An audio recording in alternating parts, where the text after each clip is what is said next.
You rub your eyes, trying to make sense of everything. Perfect circular holes in the bottom of the ocean floor off the coast of Big Sur in California. You have no idea how this happened, even though you're a marine biologist who's been practicing it for years. You go through some of the old records and find out that these holes have been around since the 90s. In 1999, a ship-mounted sonar conducted a survey and found 5,200 of these pockmarks, or large holes over 500 square miles, on the ocean floor. They look like moon craters underwater. You contact your team and get the robot ready to go down and explore the scene and bring back a few samples. You and the team drive to the coast and hop on the boat. You're sitting inside controlling the robot with a joystick. Your teammate sets the robot in the water and drives it down. Everything seems normal near the surface, but as the robot goes lower, the pockmarks start appearing. A bunch of boats swift past you, making you lose your balance and focus. The robot turns on the flashlight so you can see better. But as it goes lower, the resolution is less crisp. It almost reaches the bottom, and the holes are smooth and nearly perfect circular shapes. Some of these holes that were visible in the sonar reading measure more than 30 feet across and 15 feet deep. You show the rest of your teammates the images, and they're shocked. The robot continues swimming, but there appear to be more holes all around. Many of them are too small for the scanner to capture from above. These microdepressions are steep and have sort of tails going in a certain direction.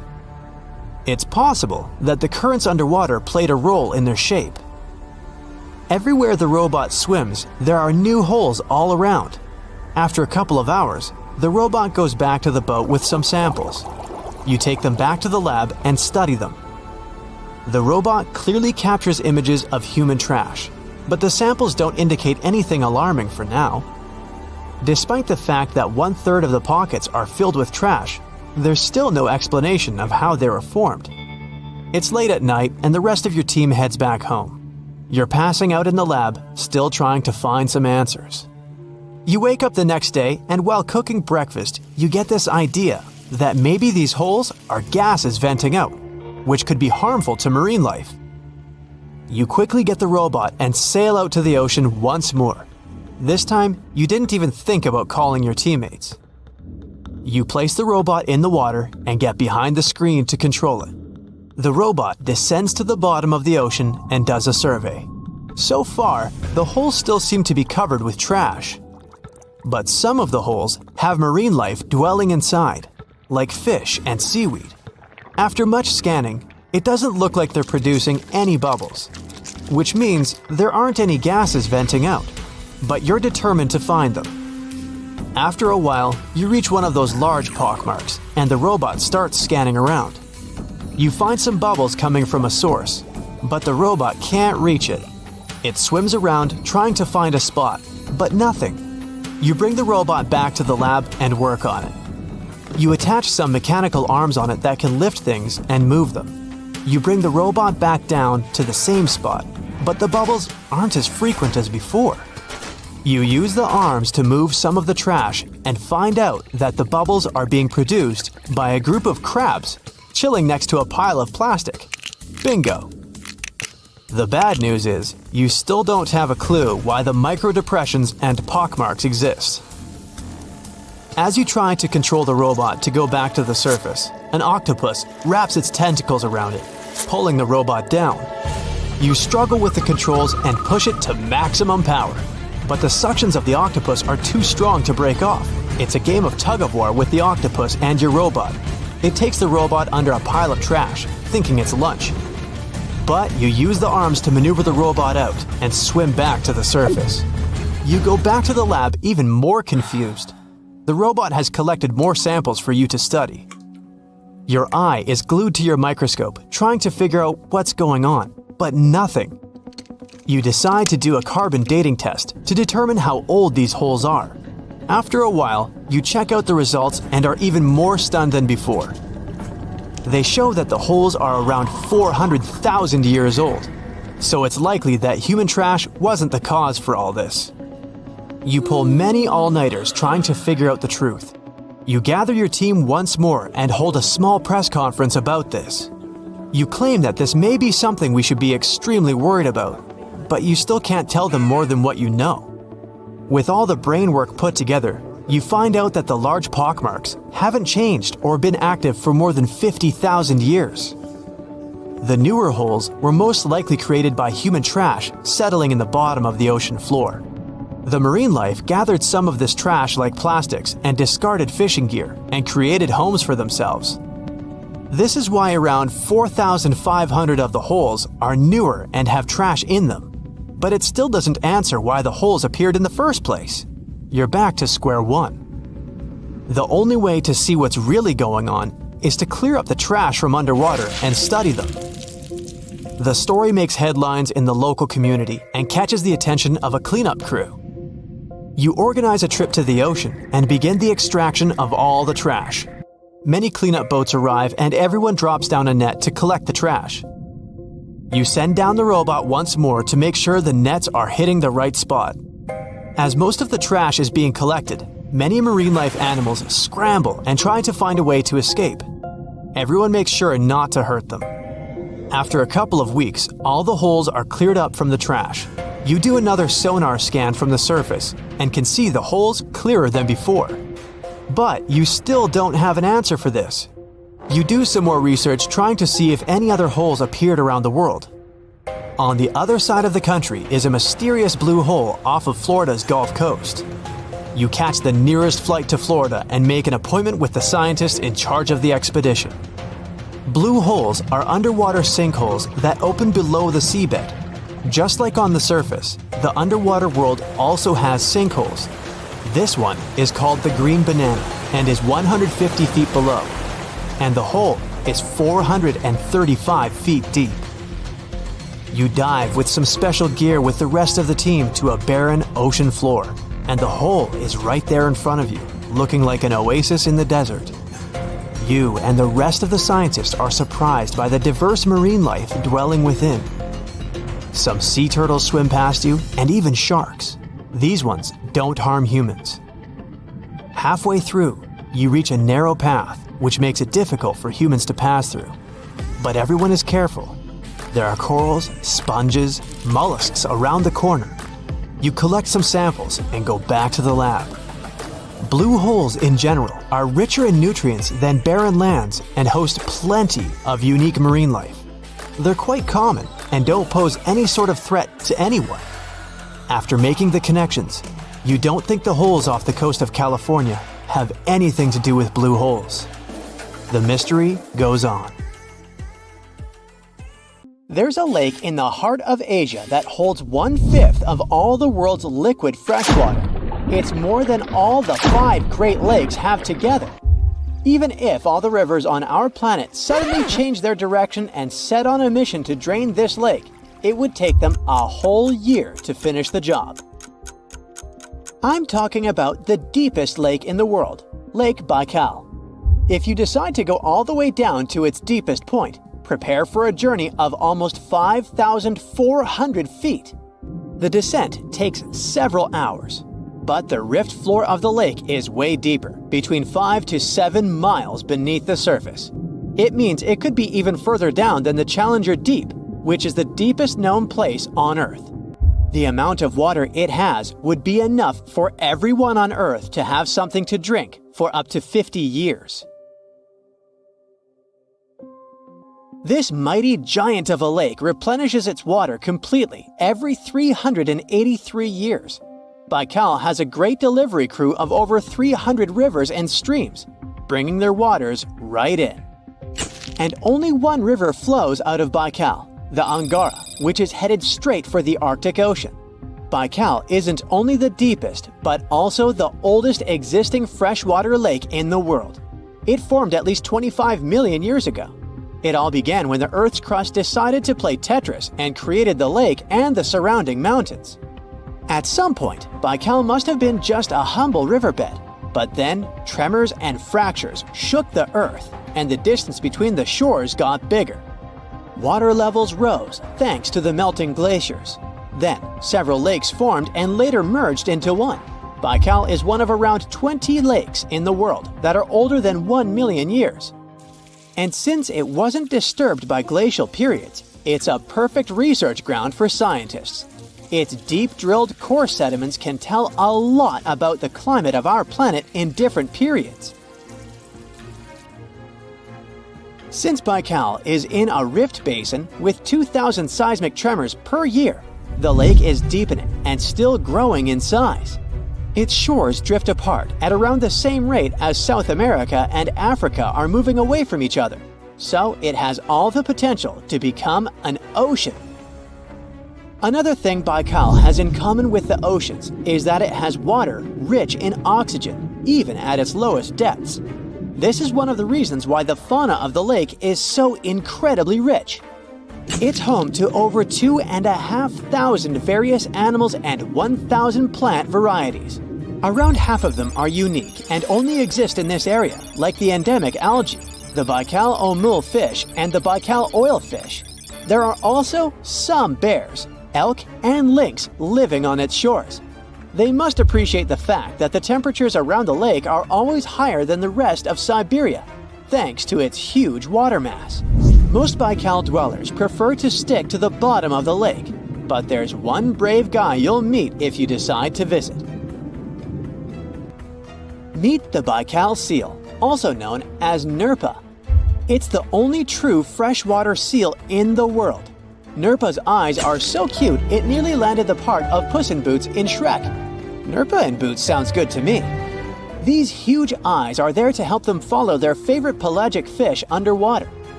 There are other seal kinds that can handle freshwater or use it to breathe, but these cuties spend their entire lives in it. But wait, how did seals, which are supposed to be oceanic creatures, end up in a lake miles and miles away from the sea? About 400,000 years ago, during the Pleistocene era, these adventurous creatures traveled up the river and drainage systems that connected Lake Baikal to the Arctic Ocean. The ringed seal that still lives in the Arctic is believed to be the Baikal seal's closest ancestor. Today, Baikal seals are confined to their freshwater home because of the changes in waterways. And they seem to be pretty happy with their home as they can choose from a huge variety of food to eat. The seals mostly hang out in the north and central areas of the lake, but move south in the winter. The lake gets covered with ice, which they use as a chill-out zone, just like their oceanic cousins use rocks or the beach.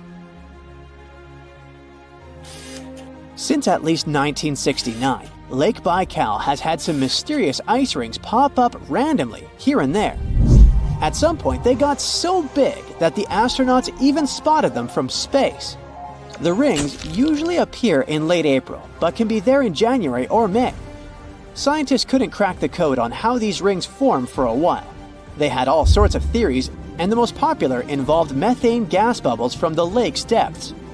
But then, scientists noticed that some of the rings were in shallower waters, where gas emissions don't happen. So, an international team of scientists decided to solve the mystery. They traveled to Lake Baikal, drilled holes in the ice, and dropped sensors into the water.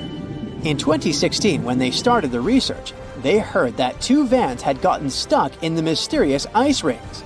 Once they had analyzed the data from the sensors, it turned out that the secret behind the rings was warm eddies flowing clockwise under its ice cover.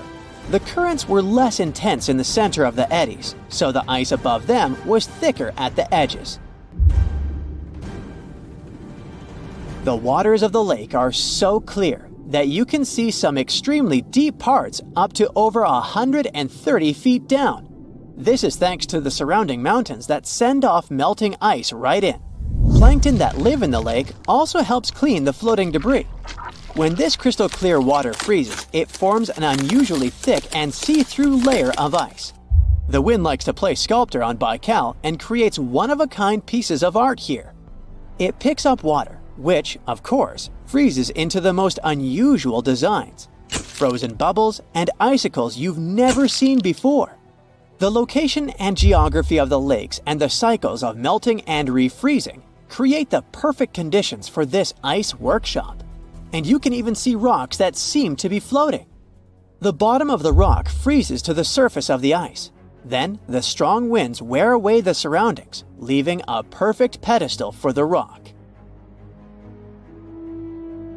If you think the floating rocks look eerie, how about Baikal's version of the Loch Ness Monster? The local Buryat people have a legend about the water dragon master that lives in the lake.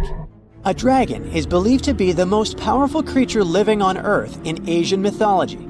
They believe there are 4 dragons living in the 4 seas, each responsible for one of the cardinal directions. Baikal is the North Sea in this story. The image of this dragon is supposedly etched in ancient petroglyphs on the cliffs of Baikal. There's also a hefty stone slab that looks like a monument dated back to somewhere between the 3rd and the 9th century BCE, depicting a mysterious water monster. Imagine the stories this stone could tell, echoing the whispers of a bygone era and leaving us to unravel the enigma of the Baikal cliffs. The legend says that a local warrior was chasing the dragon. He finally reached the largest Baikal island of Alkan.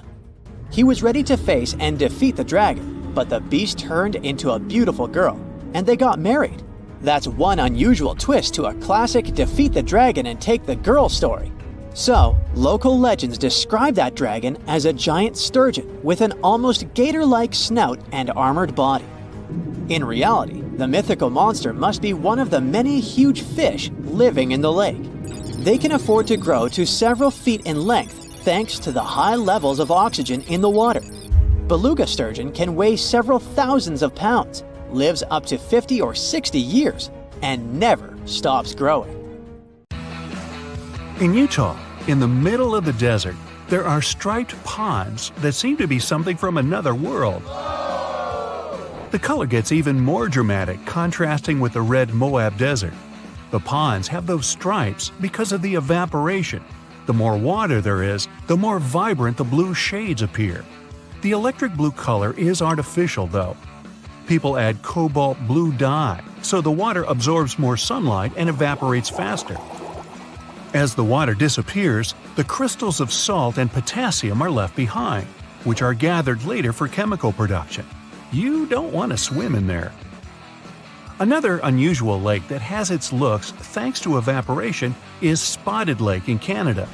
In winter and spring, it looks just like a regular lake.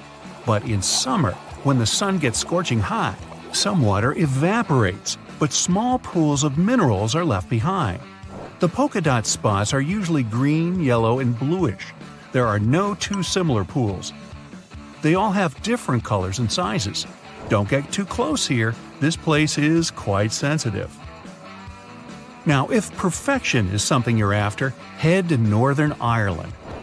The place, called the Giant's Causeway, has no extraordinary waters, but the surrounding stones and columns look so smooth and impeccable that it's kind of hard to believe they were created by nature.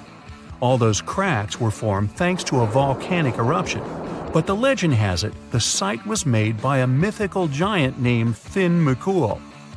He must have been really cool. In Turkey, there's a spectacular site called Pamukkale, which means Cotton Castle in English. Again, legend has it that giants had something to do with it.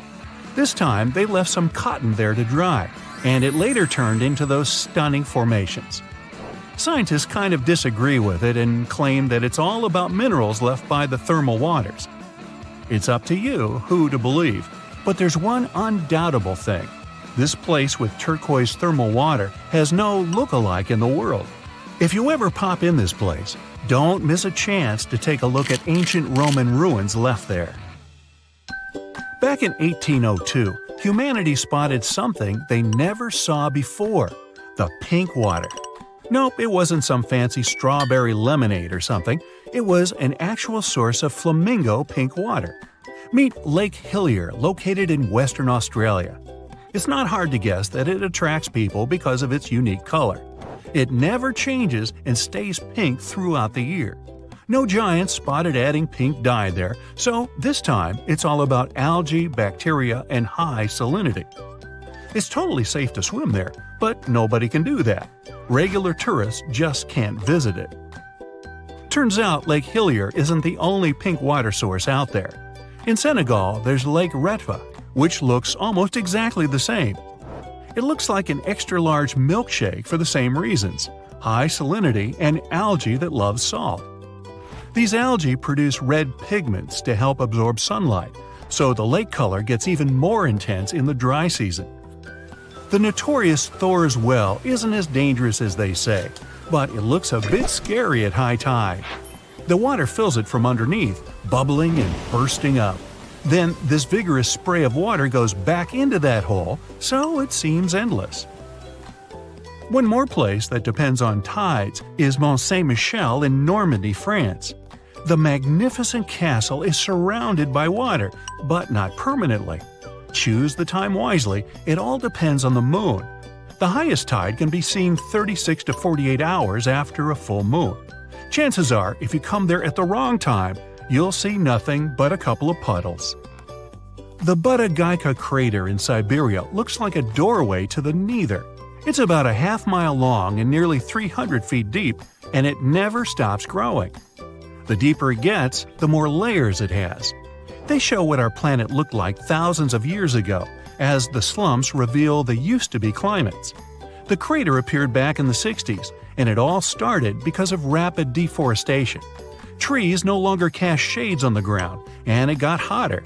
The permafrost melted, the soil cracked, and the crater appeared. In the middle of the Atacama Desert, Chile, you can spot a super weird thing. The rocks rise out of the sand right in the shape of a hand. No giant here again, just a sculptor-artist who made it. Some desert rocks can even walk. Walking rocks, also known as sailing rocks, can move on their own and leave long tracks across one of the valleys in California. Scientists even installed GPS navigators on some of them, and they showed those rocks can move pretty fast. Many researchers believe it's all about temperatures. At night, the desert almost freezes over, and the sheets of ice formed underneath melt during the day, so the rocks literally slide. Gippsland Lakes, Australia, can glow at night. Bacteria get agitated in the water when the algae bloom, and their movements give that bioluminescent effect. Still, the beauty of red algae bloom is extremely misleading.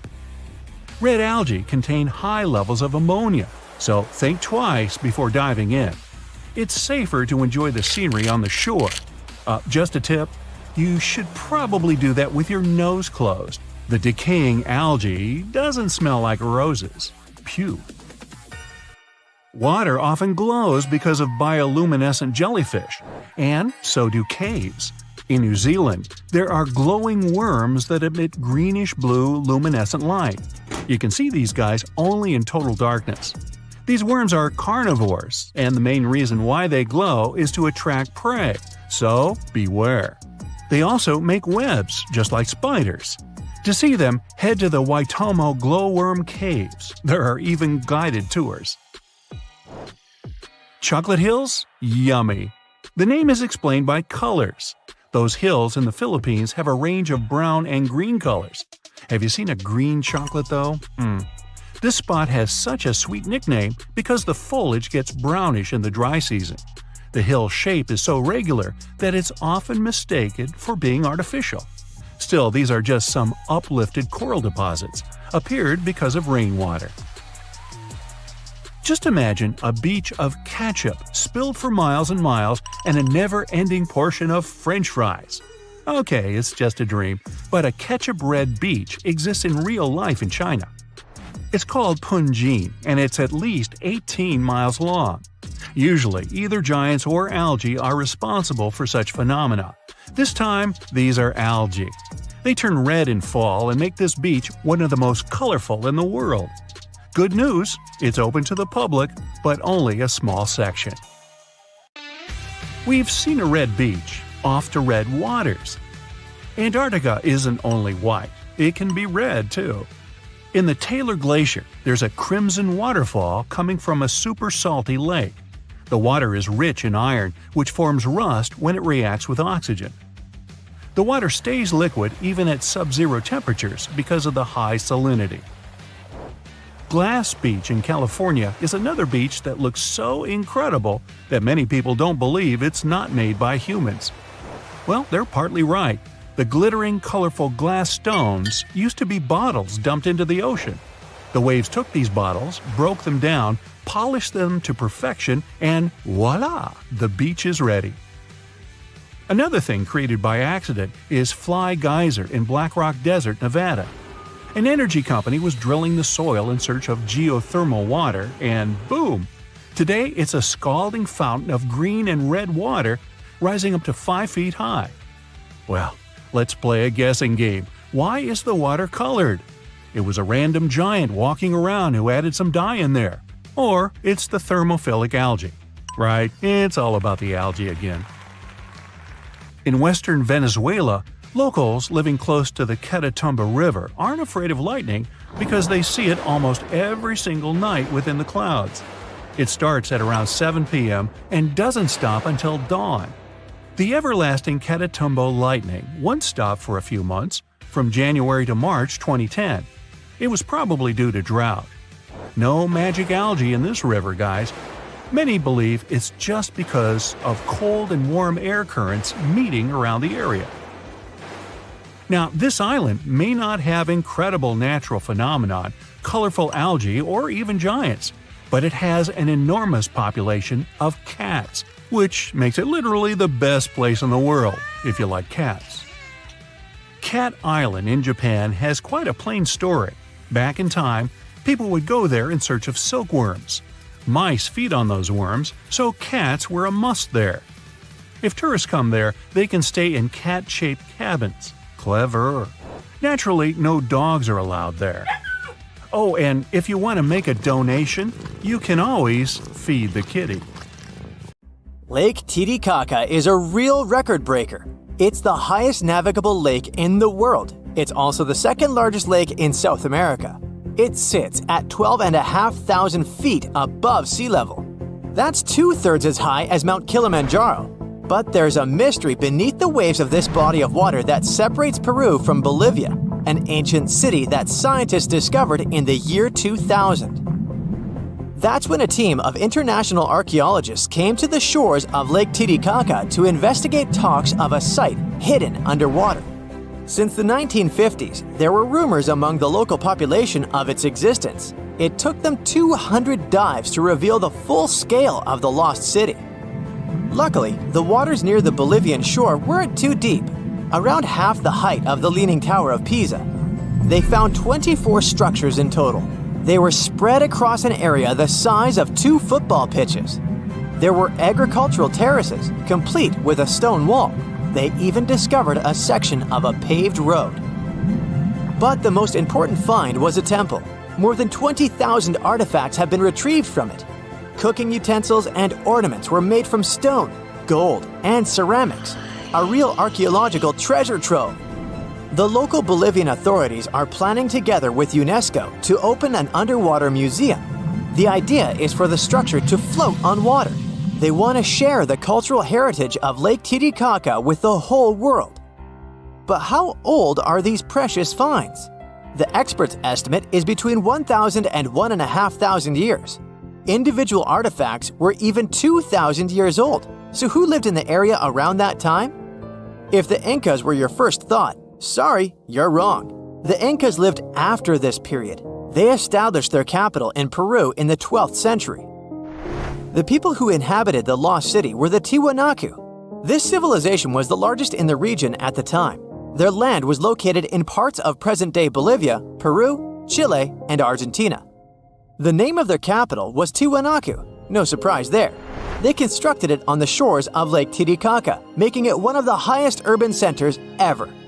At its height, the city had 10,000 residents. This was between the years 500 and 1000. For comparison, these were the early Middle Ages in Europe. Scientists don't know much about the culture of this pre-Columbian civilization. They never developed a written language. The more famous Incas didn't write down words as we think of them today either. Instead, they used a system of knots tied in ropes. It was called quipu. They had different colors, but science still hasn't cracked the code.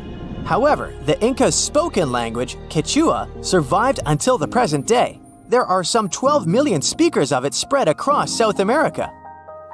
And for the Inca people, Lake Titicaca held special significance. It's an essential part of their creation myth. According to legend, a deity emerged from the lake with some human beings. He ordered the sun and the moon to rise into the sky. With their help, he then created other humans from stone. He brought them to life and commanded them to go and populate the planet. For the Incas, Lake Titicaca was a place of birth. They believed that the spirits of the deceased returned to the lake. An important part of the myth is Isla del Sol. It's Spanish for Island of the Sun. It's a tiny island in the Bolivian east part of Lake Titicaca. On its northern tip, there are mysterious ruins. This is a stone maze that scientists believe Incan priests used in their rituals. The labyrinth of stone is not the most impressive sight on the island. In its south part, there are 206 stone steps that lead to a fountain. Some even believe this is the famous Fountain of Youth. Anyhow, the fountain sits in the shade, so it's definitely a lifesaver after climbing all those stairs. At least visitors don't have to worry about the heat. The average summer temperature is just 57 degrees Fahrenheit. The Incas have influenced the history of Lake Titicaca in another strange way. Some 500 years ago, they started entering the territory of the native tribes. To escape danger, they constructed an artificial island and sailed away to safety. Even when the Incas were long gone, the natives continued the tradition. Today, there are some 120 of these human-made islands floating in the northwestern part of the lake. They are home to around 1,300 people. The natives make them from totoro reed, a durable, water-resistant plant that grows in the area. Lake Titicaca's rich cultural history has earned it its Incan nickname, the Cradle of the World. But it's not the only lake in the world that hides an underwater city. Take, for example, Turkey's largest lake, Lake Van. It sits in the far east of the country, and it covers the surface 2.5 times bigger than London. Its turquoise blue waters are popular with tourists. Local archaeologists thought there was something interesting about the lake, but then a discovery stunned the scientific community. Divers found a fortress together with a city under Lake Van's surface. They recorded intact sections of the wall at least 10 feet long. Just by looking at the site, archaeologists estimated it was 3,000 years old. That places it in the Iron Age. The underwater city was the original hub for a long-lost ancient civilization. The ruins of their village can still be seen around the lake's edge. That's why historians believe that the recently discovered city was submerged over time as water levels in the lake rose. It remained hidden until the 21st century because of the lake's depth. At its deepest point, Lake Van would completely submerge the Petronas Twin Towers in Kuala Lumpur, Malaysia. The second largest lake in the Middle East was excellent at hiding ancient secrets. Just like Lake Atitlan in southwestern Guatemala, it got its name from a Mayan city that today lies underwater. But it wasn't always like that. Some 2,000 years ago, the Mayan settlement sat on an islet in the middle of the lake. Their view must have been impressive as it is today. Lake Atitlan is inside a volcanic crater in a spectacular highland setting. 3 cone-shaped volcanoes rise on the horizon above the water surface. No wonder people think this is the most beautiful lake in the world. But the Mayans had to abandon the settlement as water levels became too high. Experts believe that the root cause for the loss of the city was an ancient volcanic eruption. The estimated surface area of the site is about half the size of New York's Ellis Island. It now sits at a maximum depth of 65 feet. Scientists geolocated the site and are in the process of mapping the lake floor. They've discovered numerous buildings, pieces of ceramics, and stelae.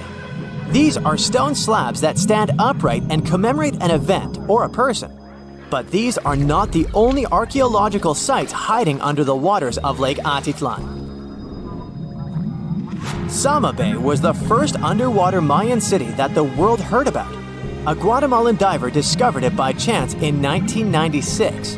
The funny fact is that he named the site after himself. There's a good reason for this. At first, no one believed the recreational diver and a native to the region. his grandmother had told him legends of a sunken church.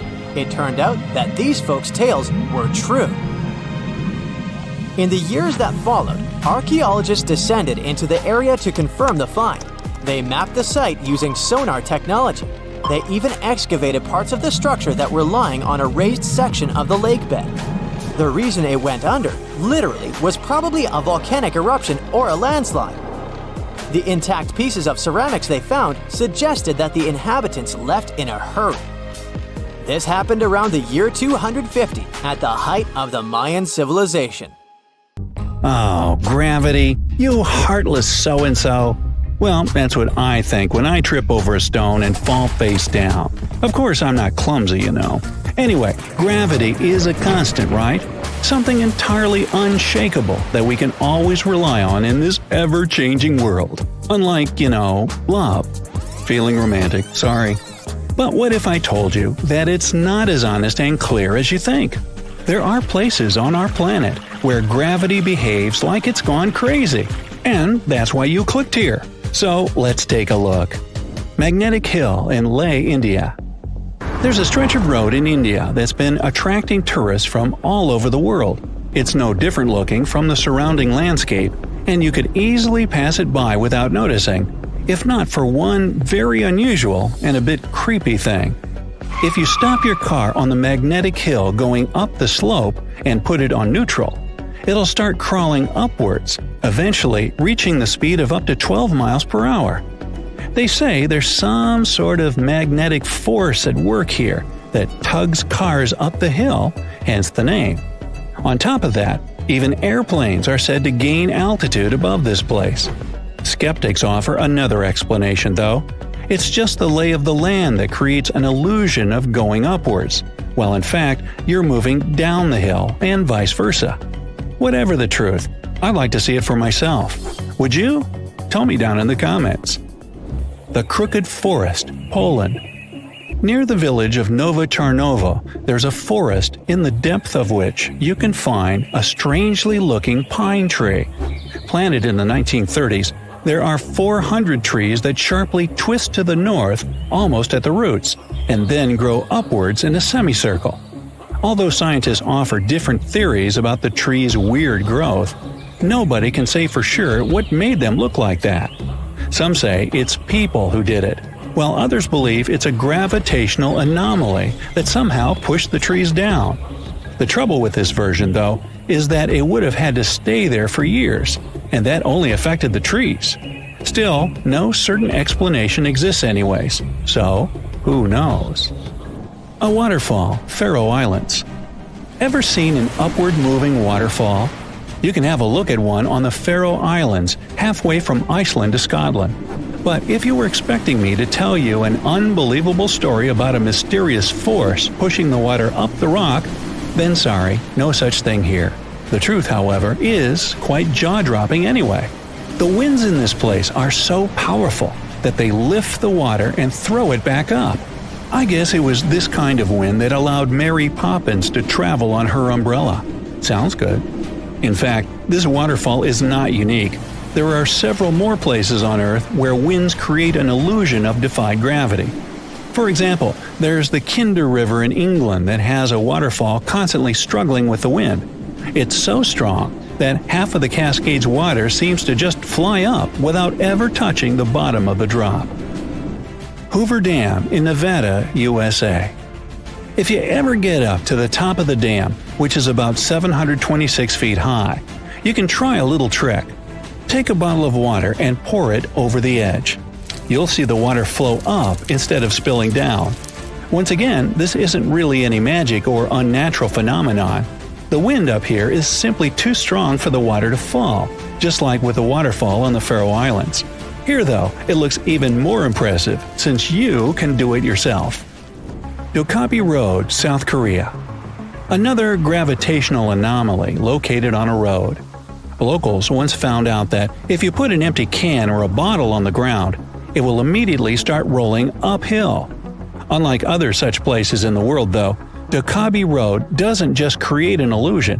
When you walk down the slope, you don't feel as if you're going up. Everything's pretty normal. But once you put down an object that can roll, it will do that in the opposite direction than it should.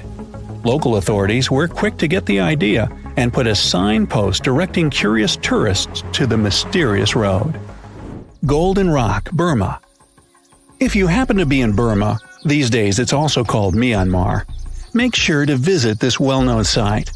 A gold leaf-covered boulder sits upon the edge of a cliff, and a small pagoda is built on top of it. The impressive thing about the rock is that it only lightly touches the cliff for support.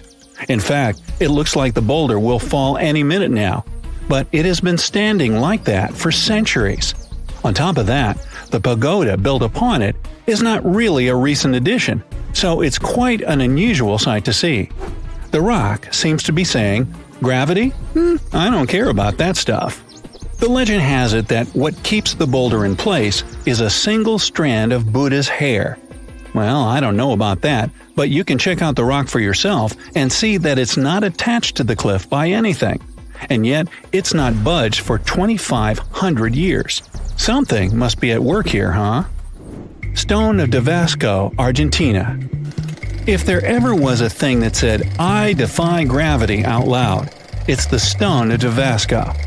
The huge 300-ton boulder stands precariously on the edge of a cliff and rocks a little bit from side to side in the wind. People even checked it by putting glass bottles under one of its edges. They exploded with another movement of the rock. Unfortunately, today you can't see this wonder of nature as it was a century ago.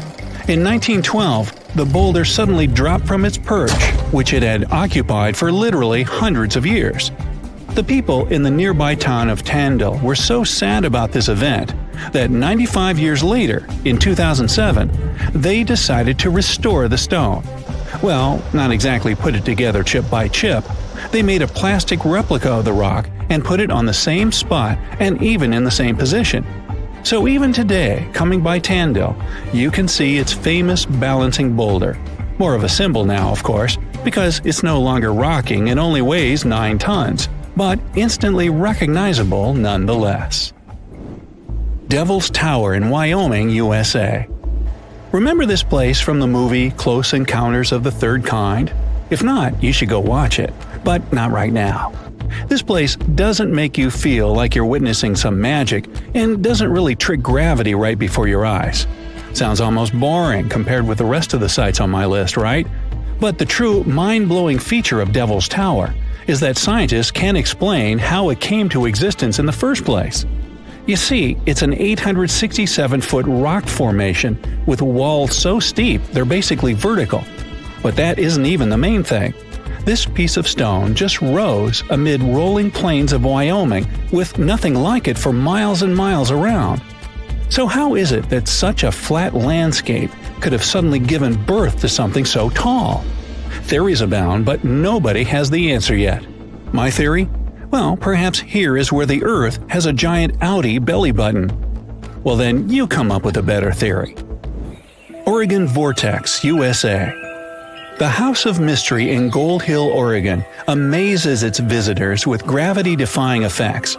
You can't stand straight there, always leaning to the side and having to hold on to something for balance. Balls roll upwards, and there's also a broom that stands perfectly still wherever you put it, unlike virtually everything else in this shack.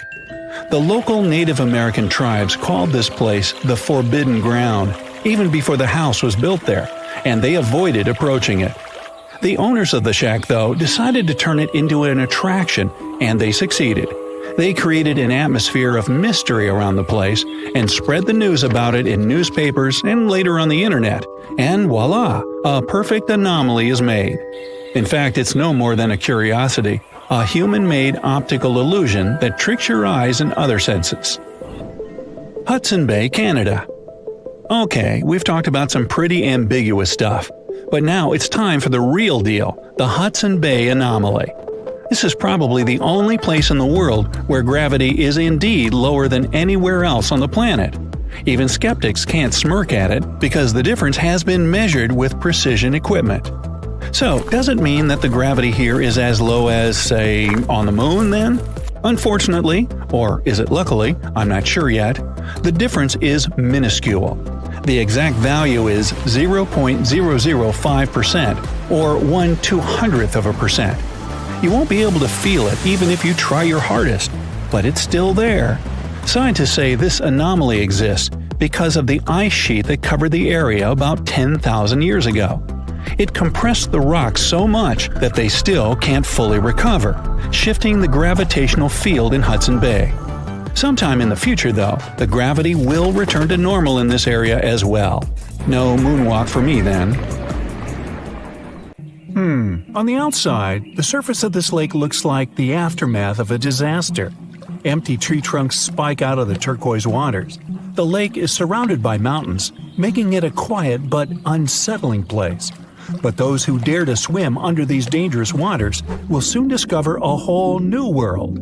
This isn't the beginning of a fairy tale. It's the actual story of Kayindi Lake, located in Sati, Kazakhstan. Back in 1911, an earthquake caused a major landslide in this location. The valley created eventually filled up with rainwater, practically submerging the forest. The trees that are located above the waters might look very sad, but beneath the surface, they remind you of an underwater forest. Since the waters are crystal clear most of the time, you can still see this fascinating view even from its shores. The ice-cold water makes this lake so tricky and, at times, even dangerous. And don't forget about all the algae, plants, and submerged trees that can rapidly become risky obstacles. Hey, I enjoy a steamy hot bath, but this boiling lake I'll tell you about now is really the stuff of scary dreams.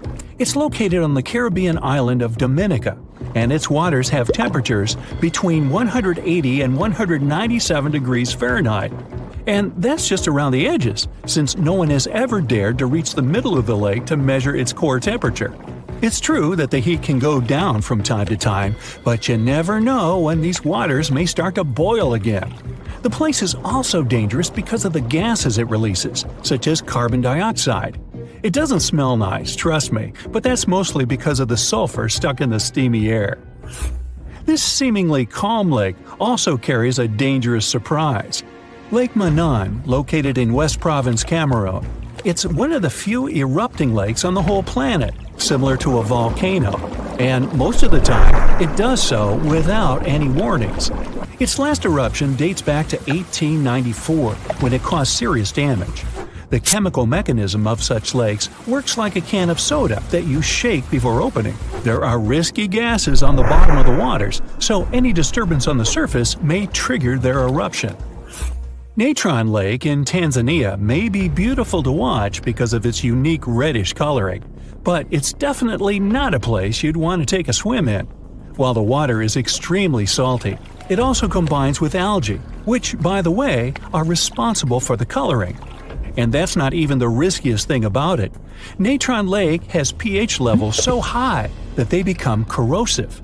If you dampen a piece of dyed material in this lake, it'll soon be stripped of its color. These high levels of acidity can also cause serious problems to the human skin.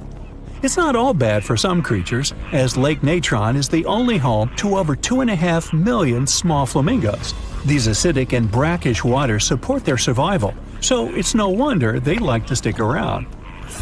Lake Nicaragua's danger factor has less to do with chemistry and more to do with its inhabitants. It's located on the border of Costa Rica and Nicaragua and is the largest freshwater lake in Central America.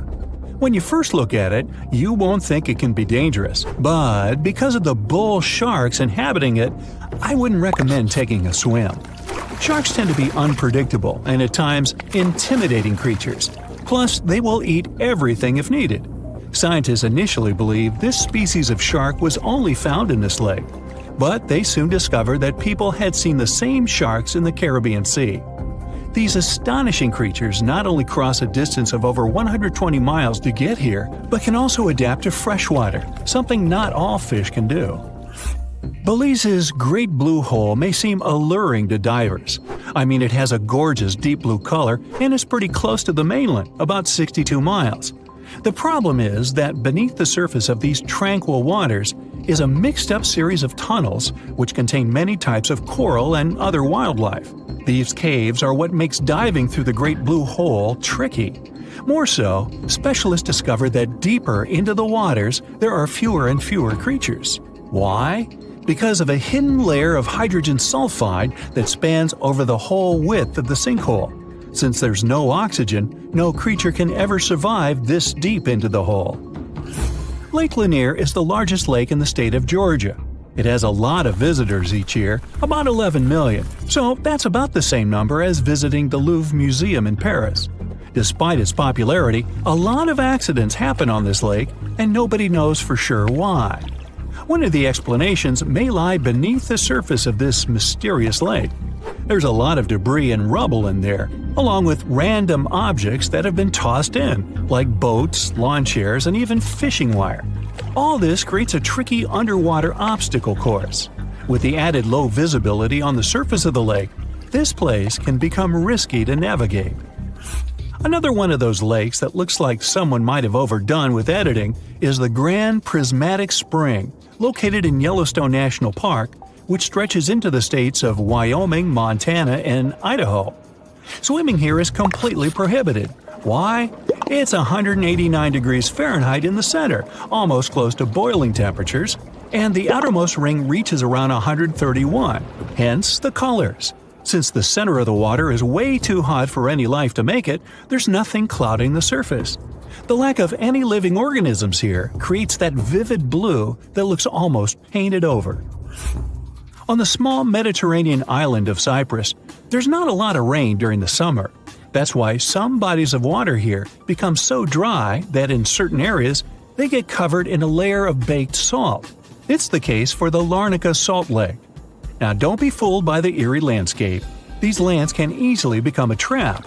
That's because it's easy to get confused about what's actually a dry surface and what's just a thin layer of salt on top of water or mud. More so, underneath the crust are salt crystals, which can cause problems for people's skin. Samisen Hole is one of the most dangerous places to swim in the whole of Thailand. It's because it's very deep, reaching 280 feet, and gets extremely dark. At certain points, as divers get lower, they can even reach places with zero visibility. No wonder a lot of people get confused and can't seem to find their way up anymore. The largest lake in Africa and the third largest lake in the entire world is called Lake Victoria. Not all of its waters are unsafe for people, but some regions can rapidly cause problems. Why? Particularly because it has its own isolated weather system, and that makes the weather really unreliable. It can go from bright and sunny to terrible in a matter of seconds. I mean, who would want to get caught swimming in the middle of a storm, right? Pustoye Lake is located in Siberia, so I'm guessing I don't need to tell you the waters here get extremely cold. But if you look at the lake, there's nothing out of the ordinary with these waters. Is that completely true? Most likely not, and people tend to avoid swimming here at all costs, even if they can resist the freezing cold waters. So, what makes Lake Pustoye so mysterious and dangerous? Well, nothing seems to want to live here, and scientists have yet to discover why. They tried to fill the lake with many types of fish and various plant species to see if they could survive in the waters, but the results were disappointing. Since we don't know exactly what makes it so difficult to survive here, don't go running for your swimming trunks just yet. It's best if you stay away. Hey, you don't have to tell me twice. You're strapped in a boat cruising down the Amazon River with the sun scorching hot.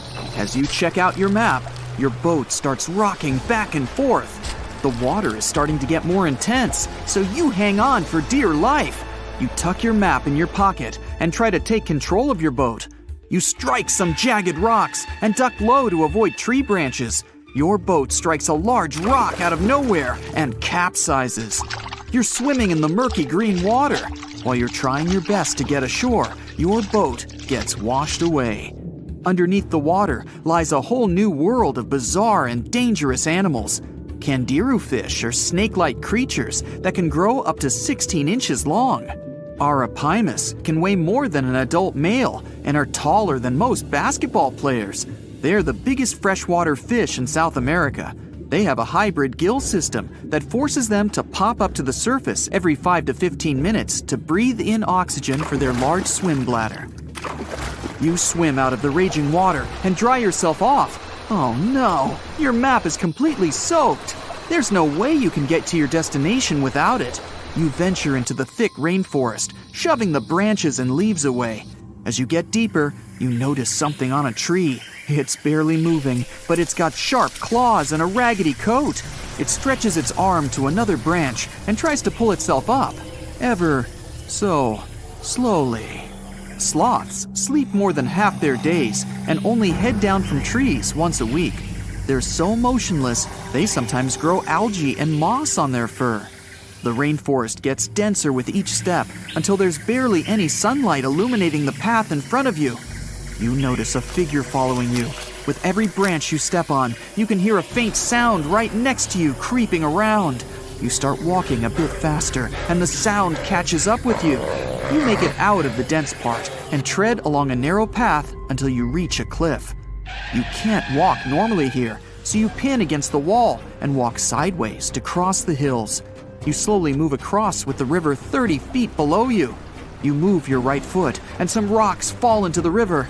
You keep going and misstep. You're about to fall, but you hold on to a large tree branch and pull yourself up. You notice a couple of colorful poison frogs inches away from your fingers.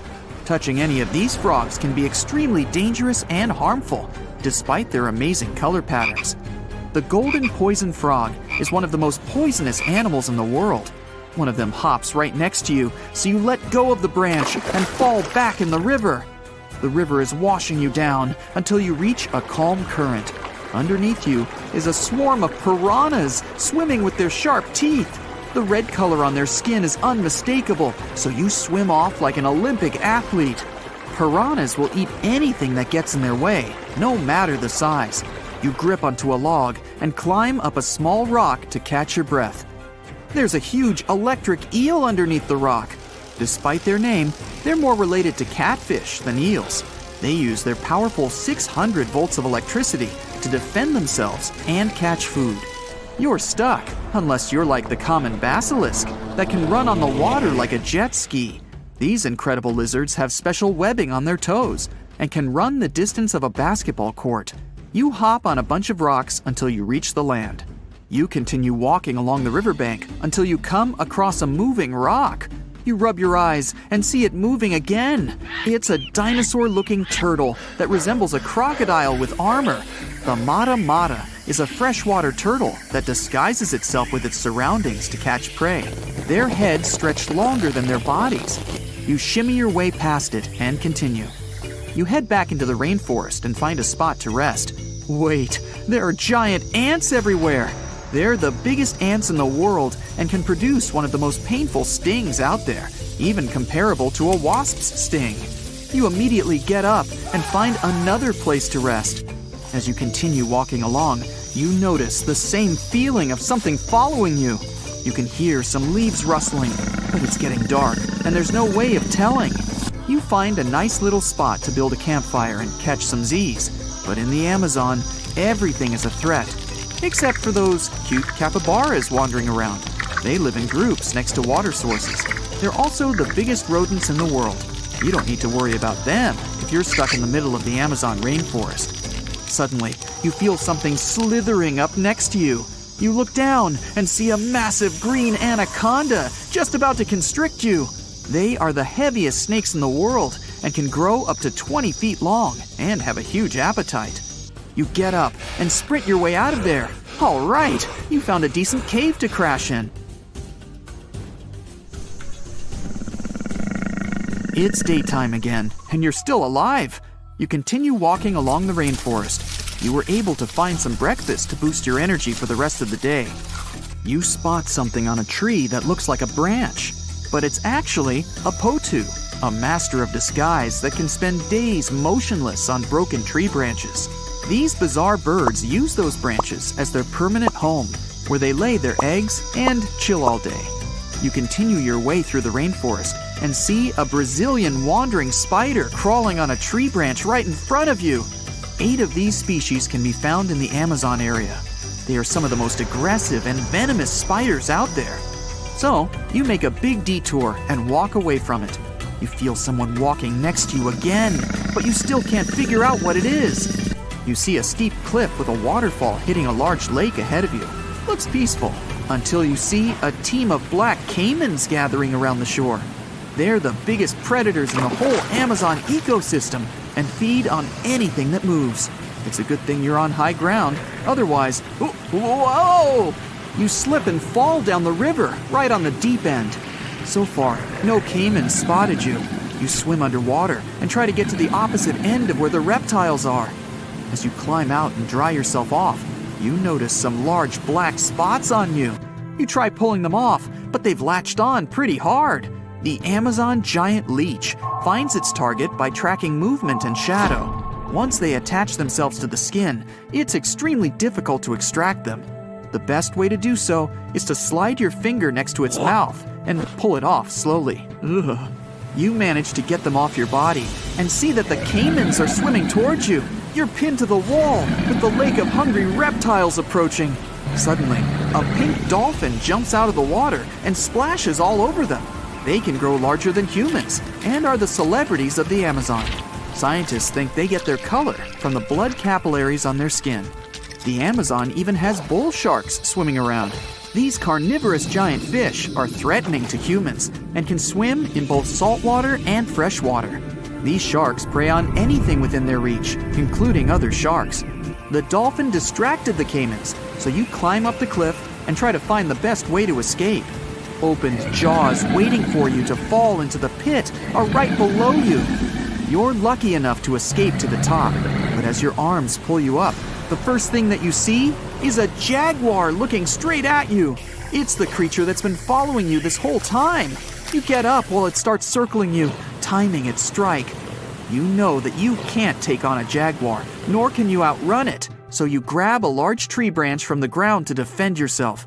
It jumps at you, but you duck down in time. The jaguar lands in the water far away from the caiman crocs. It's a good thing these large kitties are excellent swimmers. You pick yourself up and continue. And to your surprise, you find your boat again. You fix it up and sail your way out of the Amazon. Whew!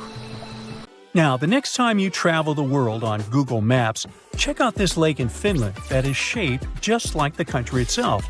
This lake was modified by humans in the north of the country and is an exact model of the country on a 1 to 10,000 scale. In the 1980s, Arctic tourism and skiing above the Arctic Circle was booming. A local company decided to build a hotel and plenty of holiday cabins here. The pond, shaped like Finland, was supposed to bring more tourists to the area. They managed to finish it in just 1 week with 2 excavators, a tape measure, and a few sticks. And I must say, they did a great job. If you don't like long elevators, head to Hanover, Germany. One of the outdoor elevators there only travels for a few inches, and the whole experience takes a few seconds. It has become a real star on social media after some tourists posted footage of it, so you might have to wait in line to enjoy your short ride. In case you're wondering what's the point of this elevator, well, it's installed at the local train station. Every inch counts when you're traveling with heavy luggage or have limited mobility, so it's a good way to navigate within the station. Gummy bear fans, you might want to know that your favorite chewy treat has enough energy in it to start a fire show. If you drop 1 gummy bear into an ignition tube with a small amount of molten potassium or sodium chlorate in it, it will quickly disappear in a ball of fire with an impressive fume cloud. First, potassium chlorate melts. Then the melted potassium chlorate breaks down and releases oxygen. The sugar in the gummy bear burns quickly, turning into carbon dioxide in water, which gives off a lot of energy. After everything cools down, you can look at what's left. The black stuff is unburned carbon, the white solid is potassium chloride, and the caramel-looking stuff is partially burned sugar.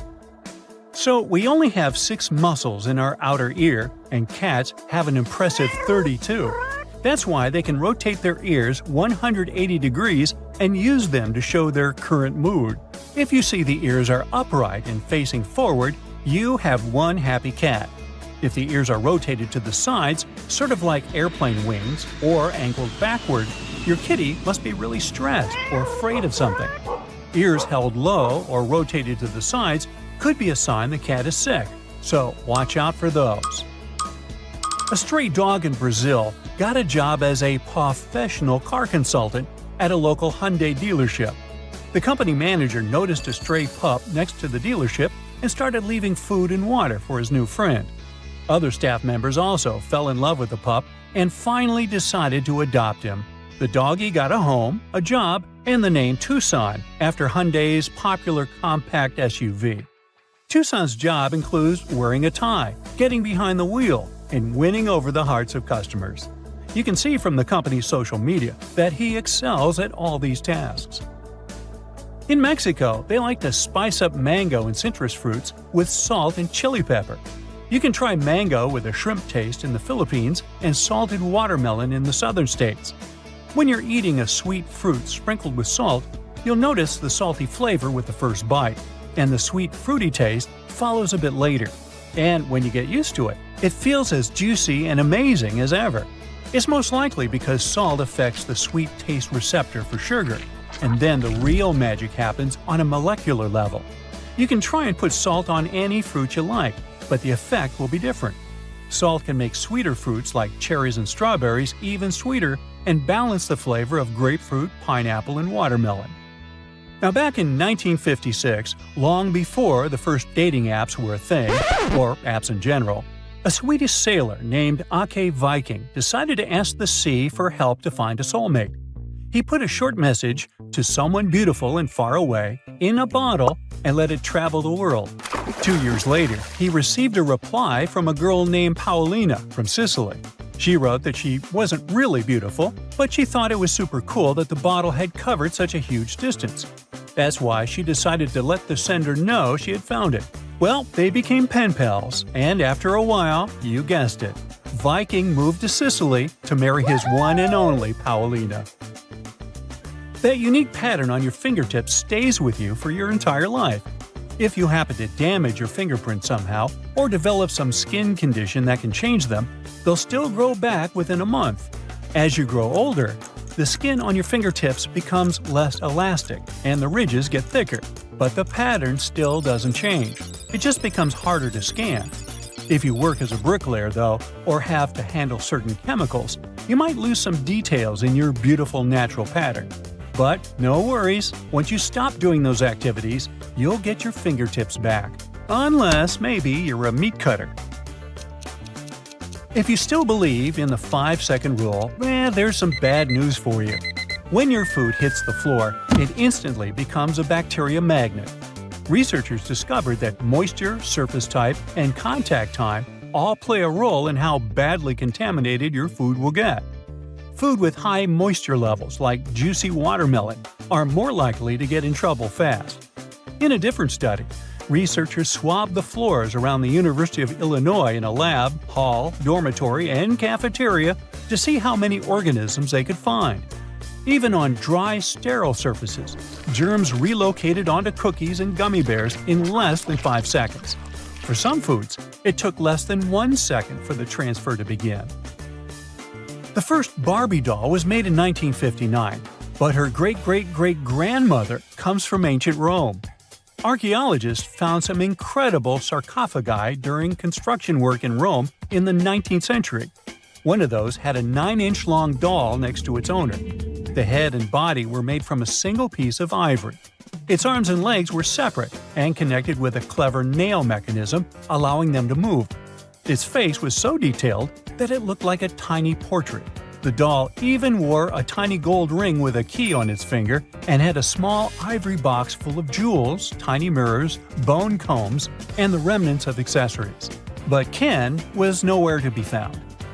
In case you're looking for a new job and you love to cuddle, there might be an opening for you. As weird as it sounds, a professional snuggler is a real job. There are several companies that provide cuddling services and look for staff members who are ready to give hugs and snuggles and listen and support people who really need it. Now, anyone can give hugs to others, but you need to be trained in professional cuddling to make money out of it. You will need to learn to set boundaries with your future clients without hurting their feelings and to mentally care for others without giving away too much of your own personality. Famous scientist Nikola Tesla knew that the whole world would go wireless back in 1900. He mentioned that devices no larger than a watch would be able to transfer signals precisely. Back then, it was a revolutionary idea the scientist got while conducting experiments at one of his labs.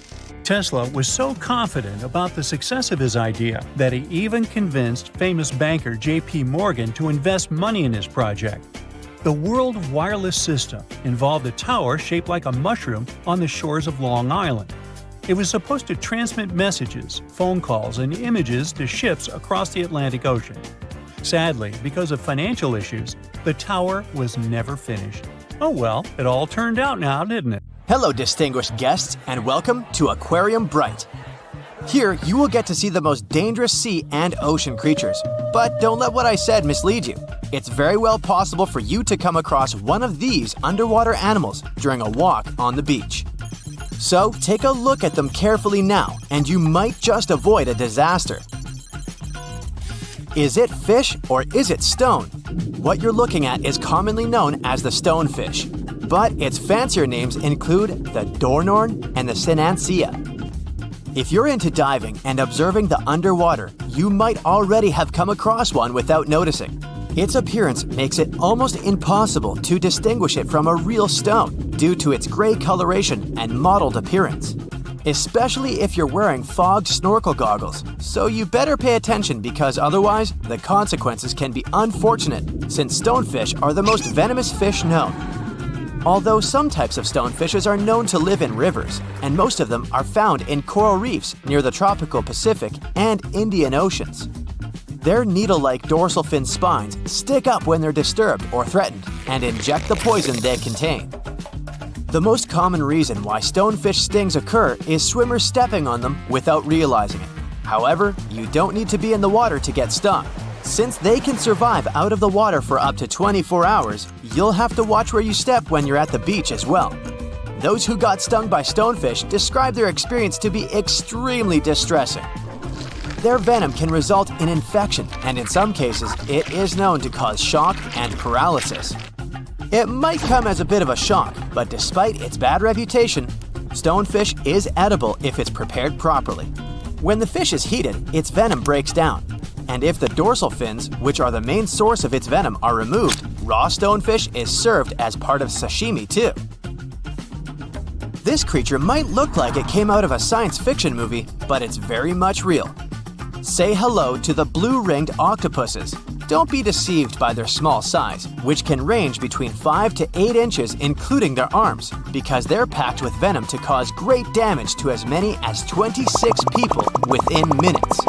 Just like stonefishes, blue-ringed octopuses are found in the Pacific and Indian Oceans, from Japan to Australia. They typically live on coral reefs and rocky areas of the seafloor. Some may also be found in tide pools, seagrass, and algal beds. Blue-ringed octopuses are not aggressive in nature. When they're not seeking food such as crabs or shrimps, or searching for a mate, they often hide in marine debris, shells, or crevices. It's only if they're provoked, cornered, or handled that they get dangerous to humans. When they're threatened, they turn bright yellow or blue iridescent rings appear all over their body as a warning display towards the potential predators. Their bites usually come unnoticed, so you might not be able to realize you're bitten until it's too late. The venom of a blue-ringed octopus can cause dizziness and loss of senses and motor skills, and ultimately, paralysis. So, better try to keep your hands to yourself and back away in a hurry if you see one. Nope, it's not a flower bouquet, so don't try to pick and smell one of those pink tube-like things. What's standing before your eyes is a marine animal called a flower urchin. It may look gorgeous, but don't let the looks deceive you. It was named the most dangerous sea urchin in the 2014 Guinness World Records. Flower urchins inhabit the tropical areas of the Indo-West Pacific and are found among coral reefs, rocks, sand, and seagrass beds at depths of 0 to 295 feet. The most noticeable feature of them is their pedicularia, which are claw-shaped defensive organs that are also found in sea stars. What makes flower urchins differ from any other sea urchin is the fact that their pedicularia is, as the name suggests, flower-like. and usually pinkish white to yellowish white in color, with a central purple dot. Hidden underneath those flowers, they possess short and blunt spines. Although many sea urchins deliver their venom through such spines, flower urchins deliver their venom through their pedicularia, or flowers. If they're undisturbed, the tips of these flowers are usually expanded into round, cup-like shapes. On their surface, they possess tiny sensors with which they can detect threats, and once they contact such threats, these flowers immediately snap shut and start injecting venom. What's weird is that the little claws of the flowers can sometimes break off from their stalks, stick to the point of contact, and continue injecting venom for hours into whoever touched it. Yeesh! Looks like a giant puddle of melted strawberry ice cream, right? You wish. It's a lion's mane jellyfish, which is also called giant jellyfish, Arctic red jellyfish, or hairy jelly. They're known to prefer cool water. That's why they can mostly be found in the Arctic, northern Atlantic, and northern Pacific Oceans. But it's possible to spot them around the British Isles or in the Scandinavian waters too. Lion's mane jellyfish are one of the largest known species of jellyfish. They get their name from their long, flowing hair-like tentacles and can reach lengths up to 10 feet. And although the average bell diameter of a lion's mane jellyfish is around 20 inches, they can sometimes attain a diameter of over 7 feet. The largest lion's mane jellyfish recorded was seen in 1865 off the coast of Massachusetts.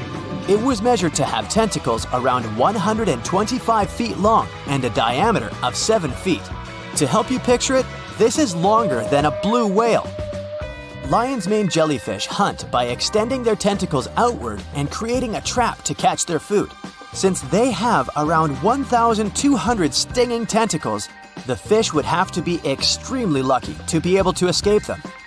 The sting of a lion's mane jellyfish is usually not life-threatening, but you would still want to avoid swimming into its tentacles because it can be very painful to humans. And if you see one washed up on the beach, better not touch it because it can still deliver a sting long after they've been on the shore.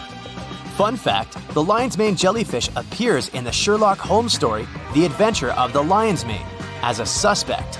But don't worry, we won't give you any spoilers. The last marine animal you're seeing now is a sea snake, and yes, they are different from eels. There are 69 identified species of sea snakes. Most of them can be found in the tropical and subtropical waters of the Indian and Pacific Oceans, and they have been around for millions of years. To make things easier, scientists have separated all different species of sea snakes into two categories: true sea snakes and sea kraits. Whereas true sea snakes spend almost all their time at sea, sea kraits can spend some time on land as well. If you see a snake on the beach, you can tell whether it's a land or sea snake by looking at its tail. If it's paddle-like, then that's a sea snake you got there, but make sure to keep your distance in both cases. All sea snakes need to surface regularly to breathe since they have no gills. That's why you can come across one while swimming. If that happens, you better swim away as fast as you can because most sea snakes have more venom than the average cobra or rattlesnake. However, since they only attack if provoked, bites are quite rare. One more cool fact about sea snakes: they are the only reptiles to give birth in the oceans. The majority of sea snakes keep the eggs within themselves and give birth to nearly fully formed snakes while swimming. That's except for the yellow-lipped sea krait though. They come onto land to lay eggs of their little ones. Remember the stonefish from the beginning of our tour? They're hunted by sea snakes. Blame the food chain. Remember how strange patterns began to appear on fields with corn and wheat in the 90s and at the beginning of the 2000s in southern England? Many people believe these were messages from extrasolar civilizations. Hollywood even made movies dedicated to this phenomenon. But then, for some reason, all the patterns disappeared. It looked as if they stopped being trendy, and the inhabitants of other planets decided not to draw crop circles anymore. In fact, this is partially true. The reason for their disappearance relates to a certain art becoming unpopular. But to understand what it means, let's first find out where these circles came from. The first reports of strange patterns in the fields appeared in the 17th century. In some pamphlets and scientific publications, people wrote about crop circles. The reports were not convincing and had no evidence. In the late 60s of the 20th century, people in Australia started reporting strange geometric marks in the fields. At the same time, a comparable situation was described by the residents of Wiltshire, England, and still, no one provided any evidence. Then, news about strange crop circles appeared in Australia in the 60s of the 20th century. But this time, people managed to solve the mystery of this phenomenon. It turned out that scraps of crumpled floating reeds in the lagoon created patterns that looked like they were handmade. Such circles were common during the rainy season when small whirlwinds swept over the lagoons. A local farmer then said he saw a space object flying over the fields and making patterns. But the locals dispelled this myth and revealed the truth. Stories about extraterrestrial civilizations became popular in the 40s thanks to the famous story about a spaceship that crashed in New Mexico. Rumors said that the CIA agents took the crew to secret bases.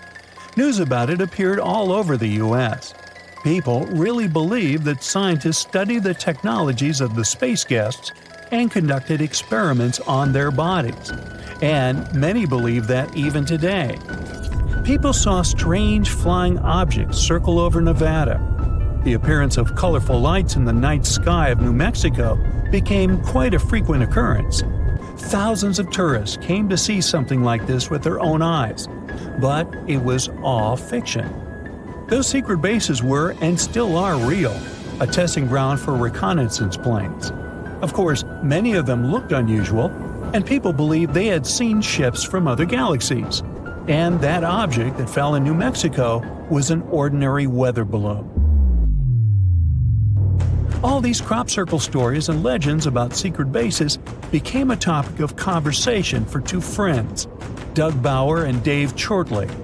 In the late 70s, they liked hanging out near Winchester, England. They started thinking about how to prank people using these flying saucer stories. That evening, they decided to create geometric patterns in the fields together and wait for society to react. After a while, they arrived at some farmer's field in South England and began implementing their plan. They used ropes, a twist of wire stuck to a baseball hat, and some boards to create a beautiful pattern. When the job was done, no one attached any importance to this. Then, two friends started drawing circles in other fields. For several years, they created paintings that shocked local farmers. But after the media found out about the mysterious phenomenon, the works of Bauer and Chorley became famous worldwide. The artists were in no hurry to reveal the origin of the circles, so thousands of tourists and fans of extraterrestrial civilizations began to come to the south of England. Oh, by the way, people who believed in the extraordinary nature of these patterns got the nickname crappies. The patterns in the fields reached the peak of their popularity, and the artists confessed what they had done. For sure, many crappies were disappointed, but the work of two friends inspired many others to create similar things. Even though there was nothing mysterious about this phenomenon, it was still impressive. Many artists started drawing crop circles for advertising purposes. For example, during the Olympic Games in London in 2012, a group of farmers created the Olympic symbol of 5 rings by mowing the grass in a field. Many claimed that these were the biggest Olympic rings in history. A few years later, locals noticed a huge pattern with strange geometric shapes in the south of San Francisco. No one had seen anything like it. Even the circles made by the two friends from England weren't so weird. Of course, many media said that spaceships from other planets had left a message to Earthlings. But these fairy tales were quickly dispelled because NVIDIA admitted to the pattern creation. The strange drawing in the field was the image of a new chip the company planned to present at the upcoming CES exhibition. Crop circles have become a popular phenomenon in some countries. Many people like painting graffiti on the walls. Others decorate asphalt with bright calligraphic patterns. And some have fallen in love with creating traces of extraterrestrial civilizations in cornfields. Artists use wooden boards to trample the contours with smooth lines. And to hide chew marks, they walk inside the ruts left by tractor tires. Thus, the patterns seem to be made by a spaceship that didn't touch the ground. Triangles, spinners, crescents, complex geometric patterns. Artists try to create beautiful and fancy designs. Of course, many people don't like this art. Imagine you're a farmer and these circles frequently appear in your field. You lose crops and money because of a group of fans who love to express themselves that way. One Illinois newspaper called patterns a plague in the 90s because artists created them too often, spoiling sown fields. One of the most famous cases of this phenomenon is called the Julia set. In 1996, large circles appeared near Stonehenge. No one attached much importance to them, but the strange fact in the story was that a local pilot was flying over the field an hour before the patterns appeared and didn't see anyone there. Such a huge circle couldn't have been created in an hour, so many believed in its extraordinary origin again. Journalists interviewed local inhabitants and received various versions. Some claimed that the circles had been left by a flying plate, while others said it was artist's work. Then the creator of Julia's set went out and admitted that he had done all the job the night before the pilot noticed them. In the same year, other mysterious circles appeared in an agricultural field in the English village of Chiseldon. No one paid much attention to them, as they were clearly another work by local artists. But then, 8 years later, this pattern became popular again because of a strange stone found in Roswell, New Mexico. A farmer noticed an unusual pattern carved on the surface of a smooth rock. He photographed it and posted it on the internet. Users immediately found similarities between the pattern on the stone and the crop circles in Chiseldon. They named the stone the Roswell Rock. The strange artifact had one interesting feature: magnetic properties. It started spinning when a magnet was nearby. Its smooth surface, perfectly engraved pattern, and magnetic properties indicated that the find could have been a piece of some spaceship from another planet that left the patterns in Chiseldon. Further studies showed that the Roswell Rock didn't have any strange properties. X-rays and computed tomography revealed nothing extraordinary. Obviously, it was the work of the same artist that had made those Chiseldon circles. Despite all the debunked myths about the mysterious patterns, people continue to believe in them. Some hope there is intelligent life somewhere among the stars. Others love fan communities and gather at themed festivals dedicated to extraterrestrial life. But today, we don't hear much about this phenomenon because it's not so popular anymore. Well, maybe it's time. We need the crappies to produce something new and show us amazing things that will make people believe in life from other planets again. Life might not be a walk in the park, but for some people, it is a walk in the garden. Literally. There's a village in Denmark that looks like a carefully curated garden when seen from above. This circular community was built in 1964 on the outskirts of Copenhagen. There are 24 circles made up of a dozen homes each and 284 garden plots. This unusual design might look futuristic, but it was actually inspired by a traditional pattern of Danish villages from centuries ago. The middle of the village, commonly a well, would be the main point for mingling, hanging out, and making that community spirit grow as strong as it can be. Looks like this pizza-shaped planning must cause huge clog-ups when everyone leaves for work in the morning and comes back in the evening. But not really, since the houses are used as weekend getaway spots. It's a big thing in Denmark, as most people living in the city like to have a cabin in the countryside. Only people who permanently reside nearby can buy a house in Garden City. They can visit the cabins from April to October, or during the weekends. The nearby gardens are available for rent at an affordable monthly rate. If you're inspired by futuristic designs, you're definitely going to love Smart Forest City in Mexico. It's still in the project stages and is being designed by the same Italian architect who built the vertical forest in his hometown of Milan. It's 2 huge towers with 700 trees, 11,000 plants, and 5,000 shrubs growing right out of the concrete. The Mexican project will be a botanical garden within a modern city near Cancun, inspired by Mayan heritage and honoring their special relationship and respect for nature. It's going to house 130,000 people in homes covered by plants. It will be a research center, so the residents will be mostly students and scientists who are going to take a record of their unique living experiences. It could transform the cities as we know them into something new. Forest City will be completely self-sufficient. It'll have its own food, energy from solar panels, electric and semi-automatic transportation systems, and water turned from sea salty into drinkable. Talk about the city of the future. The Orbit is the name of another project that is going to transform a rural town in Canada into the city of the future. It will be home to the next generation community. These lucky guys are promised to enjoy the best of both worlds, a rural lifestyle with the cutting-edge technology of the future. The Orbit will be packed with fiber optics, drone ports, self-driving vehicles, and large rooftops with foliage to release plenty of oxygen. The streets will be a mix of circles and squares going from the central hub. Reminds me of that Danish garden city. Don't feel like waiting for cities and villages of the future to be finished? Yeah, I hear ya. Well, may I interest you in an already existing town encrusted with diamonds instead? You won't see them without a microscope, but they're still there in Nördlingen, Germany. When the first residents came here somewhere around the 9th century CE, they were sure they were settling down in a volcanic crater.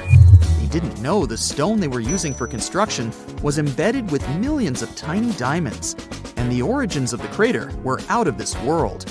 An asteroid slightly larger than half a mile in diameter hit our planet around 14.5 million years ago in what is now Bavaria and left a crater 16 miles wide. The bedrock was under such intense heat and pressure that the bubbles of carbon inside transformed into tiny diamonds at a concentration like nowhere else in the world. The secret was only uncovered in the 1960s, when 2 geologists from the USA studied the landscape from a distance and noticed it didn't look exactly like a volcanic crater. The Popeye village in Malta might not have any residents, but it's far from being quiet when the visitors arrive. The whole village was once a movie set for the 1980 comic strip screen version of the story of Popeye. Yeah, that sailor who loved spinach a lot. It was the first lead role for Robin Williams, by the way. To build the movie set, they brought tree trunk logs from the Netherlands and some wooden shingles from Canada and built over 20 realistically looking constructions. There's a nautical school, a bakery, a post office, the mayor's office, and Popeye Comic Museum. The movie became a huge hit, and the locals decided not to part with it. Instead of disassembling it, they turned the set into a theme park. You can have some family fun here, and the color of the water in the bay is out of this world. If you feel like saving some money for your new home, you might consider investing in real estate in the Spanish town of Centenil de las Bodegas. You won't need to pay for building some of the walls and the ceilings. 3,000 locals live under and directly into the sides of Cadiz Mountains. The place has a history of at least 2,000 years. The cliffs have protected many generations living here from unwanted guests. Plus, the rocks keep the houses cool in the summer and warm in the winter. That's right, you can also save on air conditioning. The sense of community is strong as ever in our next destination. Santa Cruz del Isolte in Colombia is one of the world's most crowded islands, with around 900 to 1,200 residents living in the territory about the size of 2 soccer fields. Fishermen built this island on a coral platform over a century ago. They chose it because of its beautiful location and the absence of mosquitoes. I can completely relate to that. The families of the original settlers were growing, and most of them never left the island. All the residents are natives, and they all have one of 6 different last names. When the family needs extra space, they just add an extra floor to one of around 100 homes in town. Now it has a school, shops, a church, and 1 restaurant. There is no traffic since the streets aren't wide enough for cars or trucks, and the distances are perfectly walkable. And there's no need to lock the doors when you leave. Everyone knows each other, so the crime rate equals 0. Ever wondered what it's like to live inside a beehive? Well, you can experience something close, at least in terms of shape, if you stay in the Italian town of Alberobello. These houses, called trulli, have their history. In the 17th century, the King of Naples sent tax collectors to the area. The local lord had a smart idea to build a settlement of houses that could be easily assembled and disassembled to avoid paying the settlement tax. Even when the town became free from their overseer, they kept the original style of their houses with dry stone walls and conical roofs. Game of Thrones fans, this one's for you. You can find the real-life village that served as the backdrop for the Yellow City in your favorite saga in Morocco. And it's much more than just a movie set. The village is a UNESCO heritage site and a typical example of a pre-Saharan habitat. Earthen buildings are safely protected by high walls. Some of the houses look pretty modest. Others are more like urban castles. The village used to be one of the key stops on the ancient Sahara trade route. Traders would take a nice break from traveling here on their way to Timbuktu, or the Western Sahara. It looks like it's thousands of years old, but in reality, the oldest constructions here were built no earlier than the 17th century. But even that is pretty impressive. The builders of the earthen village have adapted it perfectly to climatic conditions. The larger houses are regularly maintained, and the materials used are still the same: earth and wood. NASA made this cool rover called Curiosity and sent it to Mars to see what else we can find out about the red planet, the one that will possibly become our next home. Curiosity has been exploring the surface of Mars, taking measurements and gathering data about the planet for more than 10 years. And good old Curiosity stumbled upon some interesting wave-rippled rocks in the region of the Martian surface that was kind of expected to be drier. Scientists believe this area was actually a lake bed.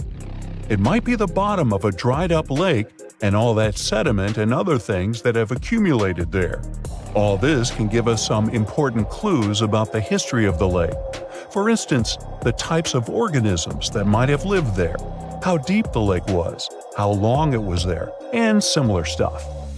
These wave-rippled patterns tell us that these rocks may have formed when strong Martian winds were moving the water in this big ancient lake. You know that specific sound you can hear when you're holding a seashell to your ear? You actually hear it because of the way the air gets trapped inside the shell and moves against its walls. The air cannot escape, so it vibrates at frequencies that depend on the size of the shell. In other words, you have a feeling you hear the sound of waves hitting a shore. That's Mars in my imagination now, a spot where you can still hear the long-lost sound of waves crashing against the shores of mysterious gigantic lakes. During its mission, Curiosity also came across a metallic object which turned out to be a meteorite. This unusual rock that came from space is made of nickel and iron. Its name is Cacao, and it's about the size of a small car, 6.5 feet long, and weighs over a ton. This is an important discovery because we don't often find metallic objects on the Martian surface. Most of the rocks there are made of basalt or some other volcanic materials, so that chunk of metal could tell us more about the history of Mars and how it formed. Plus, it definitely stands out. The surface of Mars is red from oxides, while Cacao is metallic-looking and dark gray. It's rounded and smooth, too, which means it once passed through Mars's atmosphere. There have been other robots exploring Mars too. For instance, NASA's Mars Reconnaissance Orbiter, MRO, stumbled upon circular sand dunes.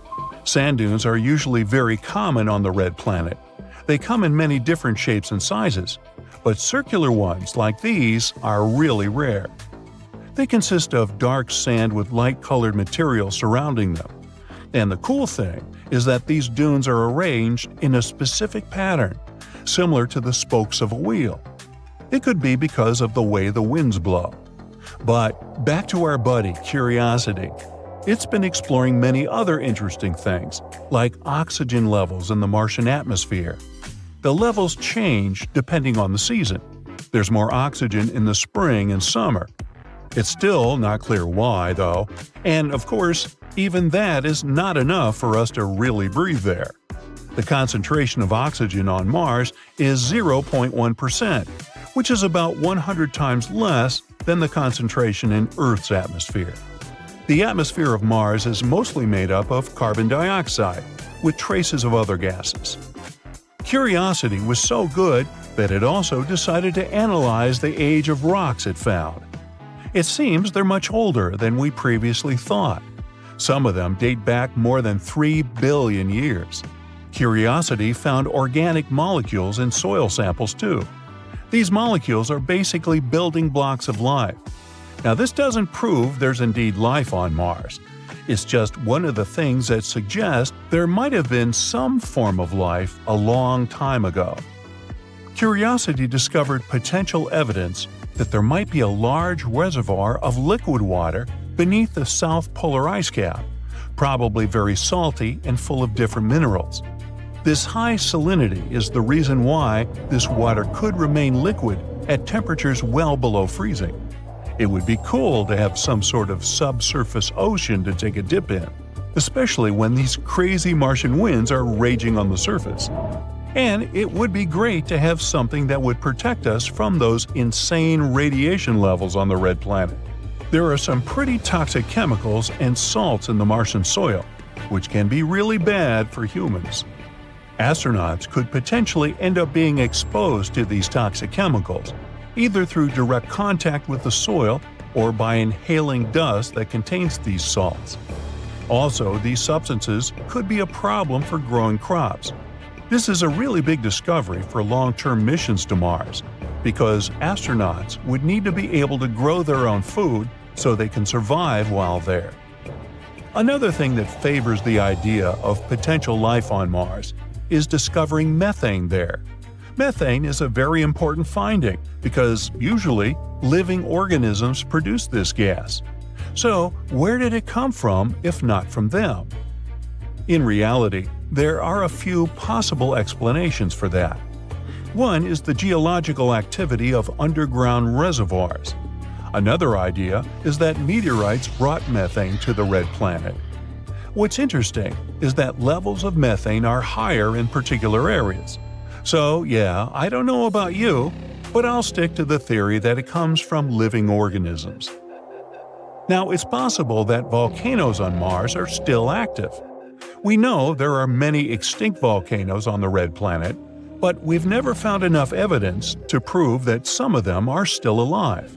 Scientists studied volcanic deposits and found out that some volcanoes could have erupted maybe 50,000 years ago. Before that, everyone thought the last eruption happened 3 to 4 billion years ago. If you could compress the geological history of Mars into just one day, this would be like having an eruption a second ago. So, you never know. There might still be magma bubbling in secret under the Martian surface. All the future generations that might end up building their life there could really have some fun. Mars turned into a cold and barren place that can't really support life over time. And one of the main reasons for that was losing its atmosphere. The red planet used to have a much thicker atmosphere, similar to Earth's. One major reason for that is its relatively weak magnetic field. Earth's magnetic field helps protect our atmosphere from the solar wind, a stream of charged particles that comes from the sun. Without this protection, Mars had nothing to help it confront this insanely strong force, That eventually took away most of its atmosphere. Another factor that played a big role in the loss of Mars's atmosphere is its relatively low gravity. Because Mars has weaker gravity than Earth, it's easier for gas molecules to escape into space. So Mars probably used to be more similar to our home planet. But with its current thin atmosphere, it can't keep any heat, which makes it very cold and very complicated for us to explore. But maybe it's better for us that we didn't visit the Red Planet back in its old times. There's this story about an ancient mega-flood that might have happened there. So yes, the Red Planet probably used to be a wetter and more hospitable place than it is today, with beautiful flowing rivers and amazing lakes, ponds, and other bodies of water. And some research showed evidence of large channels carved into the planet's surface. These channels are way bigger than any we previously found on the planet. They suggest this mega-flood happened billions of years ago. Perhaps it happened as a result of different factors, like volcanic activity, melting ice, and the release of carbon dioxide from the planet's crust. The flood may have created some temporary pools of water, too. Hopefully, it will mean more interesting clues for finding traces of microbial life. How about that? Look at that! What is that perfectly shaped ice circle doing in the middle of the river? How did it even appear there? For such a circle to form, the conditions must be very peculiar. So let's see if you can make a similar ice formation at home. Ice circles are also called ice discs and ice pans. They form in rivers, lakes, and creeks when ice gathers in the center of the body of water moved by an eddy. The thing is, random eddies tend to follow circular routes. And in the winter, ice crystals often gather in such slow-moving waters. As a result, they form circular discs of ice. The current doesn't let these discs move away, it just slowly rotates them in one place. As an ice circle turns, it hits other chunks of ice or the shore and gets lathed down until it's perfectly round. There's another way for ice circles to form. When a body of water gets covered with ice, a current traveling underneath might break off a chunk of ice and start rotating it until it's shaped like a circle. These discs can be really large, up to 50 feet across. Another amazing ice phenomenon is called penitentes. These are snow formations found at very high altitudes. Numerous and closely spaced, they look like long, thin blades of hardened snow or ice that point towards the sun. These icy spires grow over snow-covered and glaciated regions in the dry Andes at a height of more than 13,000 feet. Some penitentes are just several inches tall, while others reach 16 feet. That's around 3 human heights. Such jagged structures form due to the process called sublimation. It's a bit similar to melting, but in this case, the sun turns the snow directly into vapor without melting it first. In other words, the ice skips the liquid stage and goes from its solid form to gas. Curved areas of the surface heat up and sublimate faster than others, forming dents. That's how penitentes get formed, and that's why they lean in the direction of the sun's rays. Now, this is called rabbit ice. And isn't it cute? This phenomenon has other names too. Ice flowers, ice wool, ice ribbon. Pick whatever you like. I'll stick to rabbit ice. It forms when the air has cooled down to freezing temperatures. But the ground hasn't frozen yet. Sap in the plant stems expands while freezing, and it causes cracks along the stem. What happens next is water gets drawn out through these cracks. It freezes once it comes in contact with the air. This process forms super thin layers of ice, creating something that resembles ribbons or petals of ice. The same phenomenon happens with woody plants, but in this case, the ice is even thinner, more hair-like. These ice formations are incredibly delicate, so if you want to see rabbit ice, look for it in the early morning in shaded areas. You can find frost flowers floating on the surface of a newly frozen lake or sea. In 2009, a team of scientists from the University of Washington was sailing near the North Pole. That's when they discovered a large field of these pretty ice formations. But the best thing was that when they melted a few of these blossoms, they noticed that the water contained an unusually large number of bacteria. But how do these amazing ice formations appear? The air must be extremely cold. colder than the surface of the ocean, and very dry. When the air is so different from the ocean, its dryness pulls some moisture out of the water. The air gets humid, but just for a while. The cold makes the water vapor heavy. No wonder the air wants to get rid of this additional weight. So, crystal by crystal, the air turns back into ice, creating delicate flowers, sometimes reaching up to 3 inches in height. The ocean literally blossoms. Needle ice also has many names, and the most creative of them are frost columns, ice fringes, and ice castles. This type of ice occurs in a similar way to rabbit ice, but the water gets drawn out from the soil surface through narrow capillaries. All this water freezes in needle-like columns. At first sight, these formations look like baled hay, but made out of snow. And actually, it's quite an accurate description. You know how hay gets rolled up into large balls? Well, the same way snow rollers form. The wind blows a chunk of snow along the ground. As it rolls, it picks up even more snow, growing in size. Snow rollers are usually cylindrical and hollow inside because the very first layer of snow often flakes away as the roller moves. These snow formations can get up to 2 feet in diameter. They occur when the temperatures are near melting and there is a fresh layer of fluffy snow on the ground. Oh, and it shouldn't stick to the surface it lies on. Don't forget about the wind either.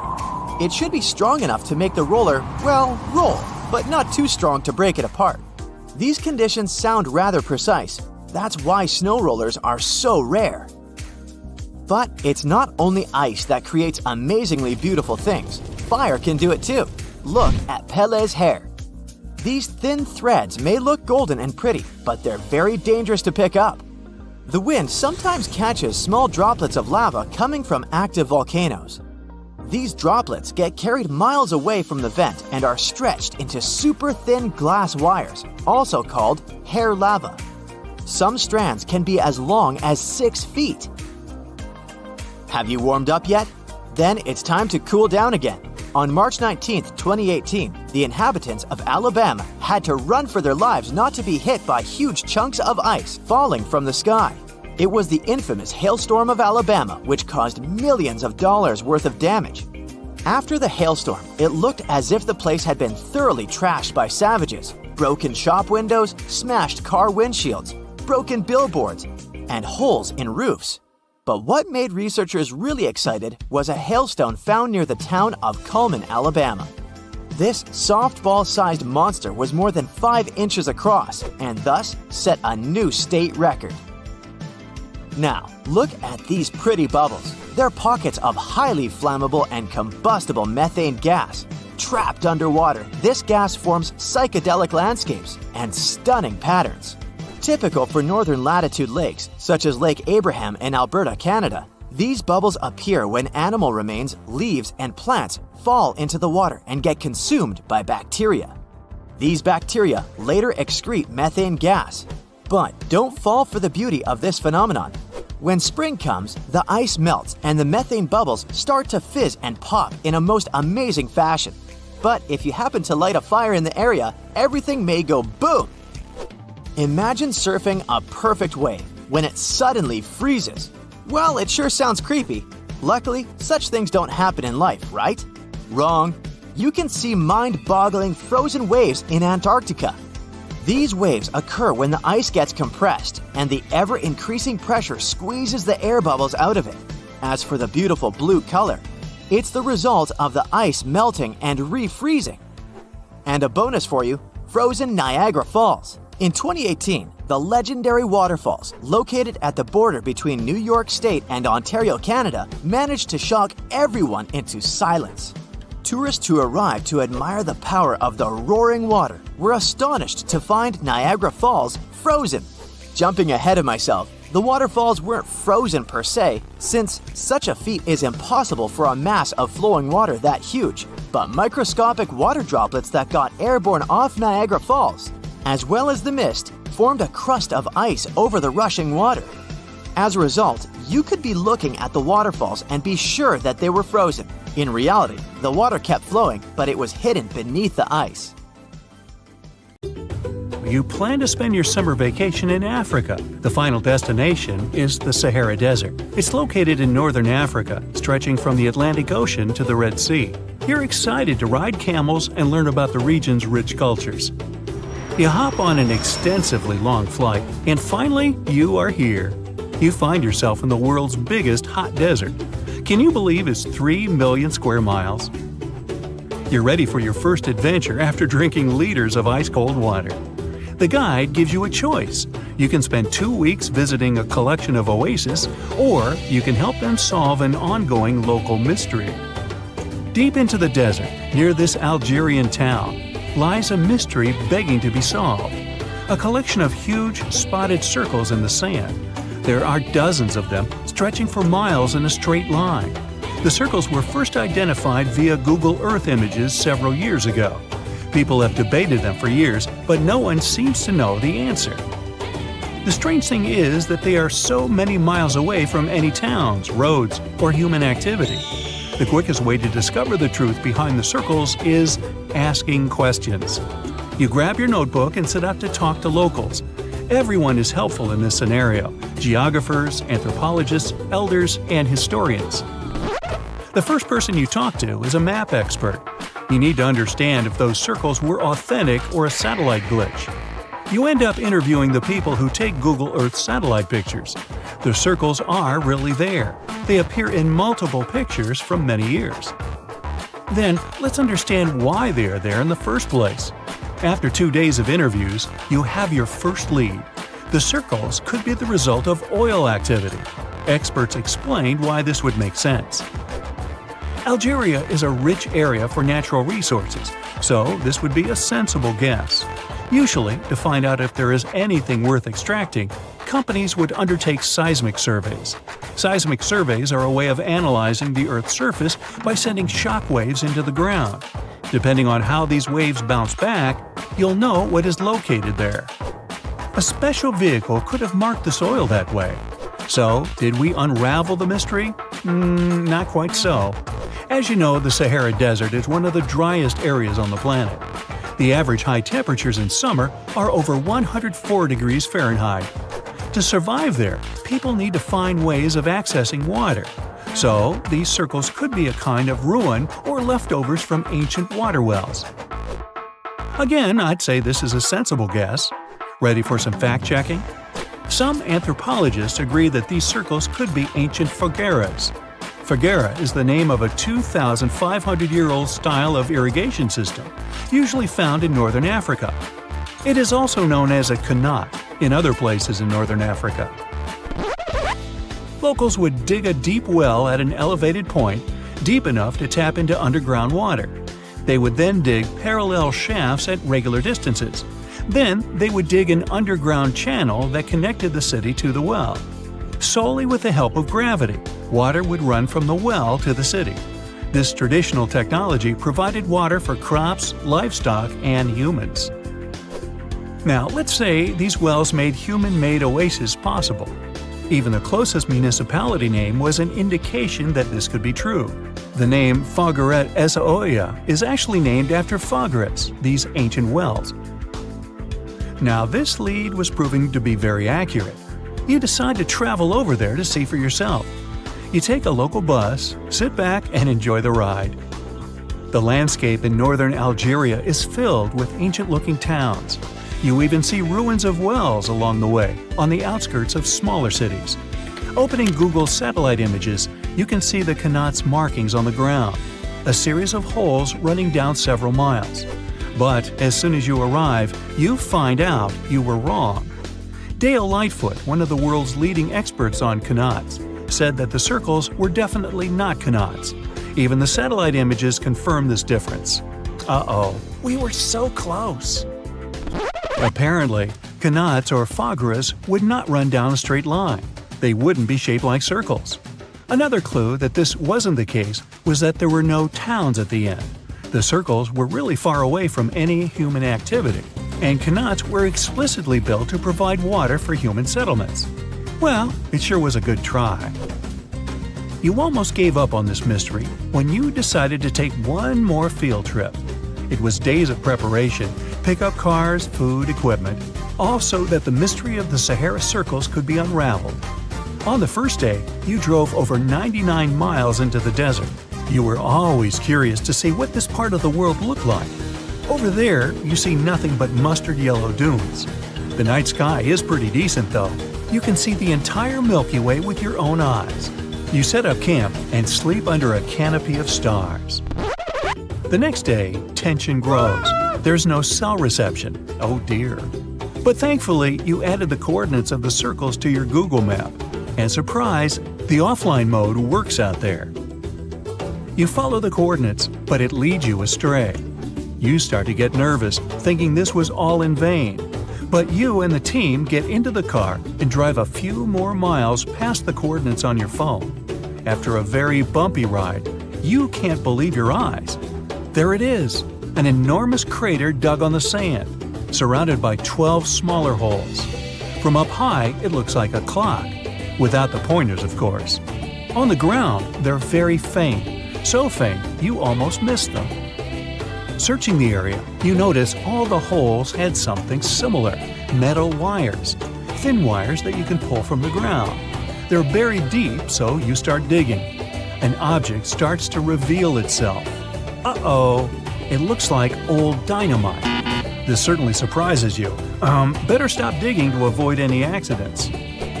At the end of the survey, you feel satisfied, but still curious. What could all this dynamite mean? And who put it there? What comes next is the turning point of your adventure. Walking back to the car, you see something shining on the ground. You approach the item with curiosity. It's round and rusty and looks like a sardine can? What's that doing here? Could this give you more clues about the circle's mystery? Just in case, you pick it up and put it in the car. Back in the city, the puzzle pieces start to reveal the story behind the Sahara circles. You bring photos and the sardine can and show them to local experts. They analyze your material and give you an intriguing verdict. As it turns out, guess number 1 was the closest one to the truth. So, what happened to the first guess? Why do we need to keep digging deeper? Well, because it was only half right. The Sahara circles are not a historical footprint of seismic surveying. Back when the circles were made, this technology didn't even exist. But they sure are related to oil exploration. The dynamite-filled holes were an old method for oil searching. The circles are the leftovers of surveyors looking for resources underground. And the sardine cans? Well, they were left by the workers who held explosion works. You gotta eat, right? According to the model of the can, this happened more or less around the 1950s and 1960s. So these circles aren't even that ancient. More like modern ones, if you ask me. Well. Hope you are glad you tagged along and helped unravel this mystery. See you in the next mystery-solving adventure. The snow-capped shape of Mount Taranaki, in the middle of Egmont National Park in New Zealand, is surrounded by a dense, dark-colored forest. It creates a gloomy green circle around the area. From above, the circle looks almost perfect. But it's only because of the local farmers. They use all the fertile soil they can, and it results in a contrasting color scheme. A near-perfect cone volcano, a rare geological phenomenon, has occasionally been erupting for over 100,000 years. It grew taller and larger after every eruption. It's predicted that in about 50 years, this volcano could turn the area around it into another Pompeii. In Italy, there's a unique spot known as the Giant Pink Bunny. You can find this humongous art project on the green fields of the Coleto Fava Mountain in northern Italy. The 200-foot-long and 20-foot-high bunny appeared in 2005. It was created by the art group Gelatin from Vienna.